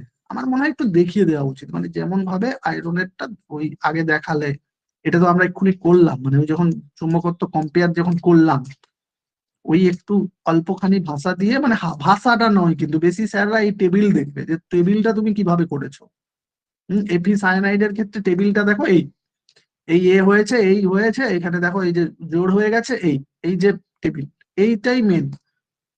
স্যাররা দেখবেই না তুমি এগুলোতে কি লিখেছো, আর লেখারও দরকার নেই, আমি তো এগুলোতে লিখতে না বলছি, শুধু এখানে কি লিখবে, ওখানে শুধু কি দেখাবে, শুধু দেখাবে যে এপিটা কি জারণ অবস্থায় আছে, তার ইলেকট্রন বিন্যাস কি, বাস এটার পরেই এরকম করা শুরু করবে। এই টেবিলটাই স্যাররা দেখবেন, এই টেবিলটা যদি ঠিক হয় টিক চিহ্ন দিয়ে তোমাকে নাম্বার দিয়ে বেরিয়ে যাবে। ওকে, এবং বাস তাহলে ওইটা করে দেবে ওখানে, একটা টেবিলটা দেওয়ার পরে বলবে তাহলে ওই জোড় হয়ে গেছে বলে, তাহলে এই জন্য বিজোড় ইলেকট্রন একটা। দেখবে এটা ম্যাক্সিমাম ছেলে মেয়ে ভুল করবে, বিজোড় ইলেকট্রন 5টা করবে, বলবে আমি তো অনেক এত সব করে আসছি, 5টা ইলেকট্রন বের করে দেখিয়ে আসছি, একবার সব বের করে দিয়ে এটা যদি না জানো এই অবধি রেখে উত্তর করে দেবে। হ্যাঁ, বাস, চল তাহলে আমাদের এই ক্লাসটা। স্যার বলো। বলছি, এই যে চৌম্বক ভ্রামক যে মানটা বের করা হচ্ছে, এখানে ধরুন রুটের ভেতরে মান এমনই হলো কি রুট আমি তো বললাম সেটা তো বললাম, যে ওইখানে ওই অবস্থায় রেখে দিয়ে চলে আসবে, কোনো ঠিক নেই। তবে কিছু কিছু রুটের মান মুখস্থ করে যাবে না। ধরো রুট তোমার তো আর প্রচুর এখানে বড় সংখ্যা আসবে না, তুমি √2 এর মান, √3 এর মান, √5 এর মান, এগুলো তোমাকে ডাটা হিসেবে মনে রাখতে হবে। √6 এর মান, এই 10 পর্যন্ত মনে রাখো। √7 এর মান, √8 এর মান, দেখবে কিছু কিছু রুটের মান তুমি জানলে বাকিটা বেরিয়ে যাবে। হ্যাঁ, ধরো তুমি যদি √8 এর মান কি করবে, √8 মানে 2, কটা 2, 4 × 2, তাই তো? তাহলে 4 × রুট মানে 2 × √2, তাহলে √8 মানে 2 × √2, তাহলে √2 এর মান যদি মুখস্থ থাকে তাহলে √8 এর মানও মুখস্থ থাকবে। তেমনি একই রকম দেখো √3 এর মান মুখস্থ √3 আর √2 মুখস্থ রাখলে √6 মুখস্থ থাকবে। আমি একবার হিসাব নিয়ে তোমাদের এইসব বুঝবো, হ্যাঁ আমি একটু প্ল্যান করে বসবো। তাহলে √2 3, তাহলে √2 × √3, তাহলে √3 আর √3 মানে √6 হয়ে যাবে। তাহলে এইগুলোর একটু ডাটাটা করে নিও। হ্যাঁ, দেখবে কোনোদিন থাকবে না যে আর থেকে বড়, আরো বড় থাকলে দেখবে এইগুলো করলে ভেঙে ভেঙে হয়ে যাবে। ধরো তোমার কোথাও আছে √15 আসছে, √15, তাহলে তো √3 আর √5 তো তুমি করে রাখছো, তো মুখস্থ করে গুণ করে দাও। ঠিক আছে, যদি ফেলেও আসো আমি মনে করি তোমাকে নাম্বার আদৌ কাটবে না, এখানে বিএম এখানে লিখে দিয়ে চলে আসছো। ওকে, তবে আমি বললাম এই যে ডাটা হিসেবে তোমার এটা, এই ডাটাগুলো অন্য জায়গায়ও কাজে লাগবে, সেখানে হয়তো মানটা বের করতে হবে, একটা ভ্যালু দরকার, হয়তো সেই ভ্যালুটা বের করলে অন্য একটা জায়গায় ওই ভ্যালুটা বসিয়ে আর একটা অন্য উত্তর বের করতে হবে, সেক্ষেত্রে তো এক্স্যাক্টলি একটা ভ্যালু বের করে দিয়েই তোমাকে লিখতে হবে। তাহলে করো, এইগুলোর মুখস্থ করে √3, 5, 7, 6, 7, 8, এই 6টার মুখস্থ করলে লগের মতো, লগেও মাত্র 4টা লগ মুখস্থ করলে সব লগ বেরিয়ে যাবে। স্যার আরেকটা কথা বলছিলাম। হুম, বলছি বলো। স্যার, কোশ্চেন ব্যাংকে আপনি যে আনসার গুলো সব দিয়ে দিচ্ছেন, বা কোশ্চেন ব্যাংক যে হয়েছে, যে সংসদের মডেল সেট বা প্রিভিয়াস ইয়ারের কোশ্চেন, হুম। আমাদের যে বোর্ডের যে কোশ্চেন হবে, ওনারা কি সব সংসদ থেকে তুলবেন, না 50% সংসদ PYQ আর বাকি 50% অন্য কোশ্চেন দেবেন? দেখো অন্য কোশ্চেনের বেলায় কিছু হয় না, তুমি আমার কথাটা শুধু প্রকাশ করে দাও। ধরো তুমি ব্রাঞ্চ অফ কোশ্চেন পড়ে গেলে, প্র্যাকটিস মানে ধরো একটা চ্যাপ্টার থেকে তুমি বিভিন্ন একটা থিওরিকে কাজে লাগিয়ে বিভিন্ন ধরনের কোশ্চেন গুলো তুমি পড়ে গেলে।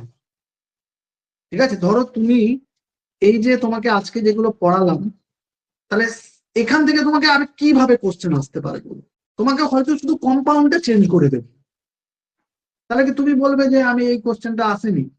ধরো তোমার আছে এখানে এফি সায়ানাইড দিয়ে একটা কোশ্চেন, তোমার একটা হয়তো সালে আছে, ওটা কোনো সালে পড়েছিল বা পর্ষদের নমুনাতে আছে, এইসব ট্যাগ লাগিয়ে আছে, কিন্তু একটা কোশ্চেন এলো সেখানে এফির জায়গায় নিকেল দিয়ে দিল, দিয়ে ধরো একটা অন্য কমপ্লেক্স দিয়ে তোমাকে ওই একই ধরনের একটা কোশ্চেন জিজ্ঞেস করলো, এর চৌম্বকত্ব কি, এর বিজোড় ইলেকট্রন কটা, এর আকৃতি কি, এর সংকরায়ন কি, ইত্যাদি ইত্যাদি কোশ্চেন করলো। তার মানে কি তুমি বলবে যে এটা বাইরের কোশ্চেন?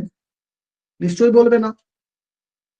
সেই তুমি যদি ব্রাঞ্চ অফ কোশ্চেন প্র্যাকটিস করে যাও, তাহলে তোমার ওই কোশ্চেন প্র্যাকটিস থাকা কোশ্চেন থেকে মানে প্র্যাকটিস থাকা কোশ্চেনের নির্যাসটা নিয়ে তুমি একটা আননোন কোশ্চেনেরও উত্তর করতে পারো। তাই কি আননোন আসবে, কত পার্সেন্ট আসবে, এসব ভাবারই দরকার নেই। তুমি থিওরি পড়ছো, প্লাস এত এত রায় মার্টিনের উত্তর করে যাচ্ছ, এনাফ প্রিপারেশনের জন্য, এনাফ। ওকে, ওইগুলো লাগিয়েই তুমি, ওই জ্ঞান লাগিয়ে তুমি অন্য কোশ্চেনের উত্তর করতে পারবে। কারণ তুমি যে কোশ্চেন, যে মানে যে উত্তরগুলো করে যাচ্ছ, সেটা একবার মুখস্থ করে যাচ্ছ না, তুমি বুঝে মুখস্থ করে যাচ্ছ। মানে মেন কথা, তুমি বুঝে যাচ্ছ। বাস, তার মানে তোমাকে ওই টাইপের কোশ্চেন, ওর ধারে কাছে কোশ্চেন, ওর ধার ঘেসে কোশ্চেন, যাই কোশ্চেন দিক, তুমি পেরে যাবে। ওকে, এগুলো নিয়ে চিন্তা করতে হবে, মানে কত কি আসবে, কোনটা আসবে। তুমি যেভাবে এই প্রিপারেশনের প্যাটার্নটা মনে রাখো, যে আমি প্রথমে থিওরি পড়লাম, ক্লাসের ভিডিও দেখে থিওরিটা বুঝলাম, এবারে আমি এবার কোশ্চেনের অ্যান্সার গুলোও তো বুঝিয়ে দিচ্ছি। আমি রায় মার্টিনের এই ক্লাস শেষ হয়ে গেলে রায় মার্টিনের যেগুলো শুধু পিডিএফ আকারে দিয়ে দিচ্ছি, আমি ইউটিউবে ভিডিও দেওয়া শুরু করছি। তোমাদের তো আর আলাদা করে আর বলতে হবে না, ওইগুলোই আমি আবার দিয়ে দেবো। বা আমি ওখানে যদি কমপ্লিট নাও করতে পারি, তোমাদের কিন্তু আমি রায় মার্টিনের সলিউশন গুলো আবার ধরে ধরে করবো। মানে আমরা যেমন ইউনিট 1টা এরকম একেবারে সুন্দরভাবে আমি করেছি, আর অ্যালডিহাইডটাও করে দিয়েছি, কিটোনটা আমি করা শুরু করে দিচ্ছি। ইউটিউবের ভিডিওটা আমি তোমাদের এখানে, ওখানে তো অ্যাড ফ্যাড আসতে পারে, তাই আমি ওখানের ভিডিওটা এই করে আমার আমার যে অ্যাড বিহীন যে ইউটিউবের, ওখানে আমি আপলোড করে তোমাদের লিঙ্ক, ওখান থেকে তোমরা দেখে নিও। চলো, আর কিছু বলার আছে বল? না স্যার, আর কিছু না। চলো, চলো।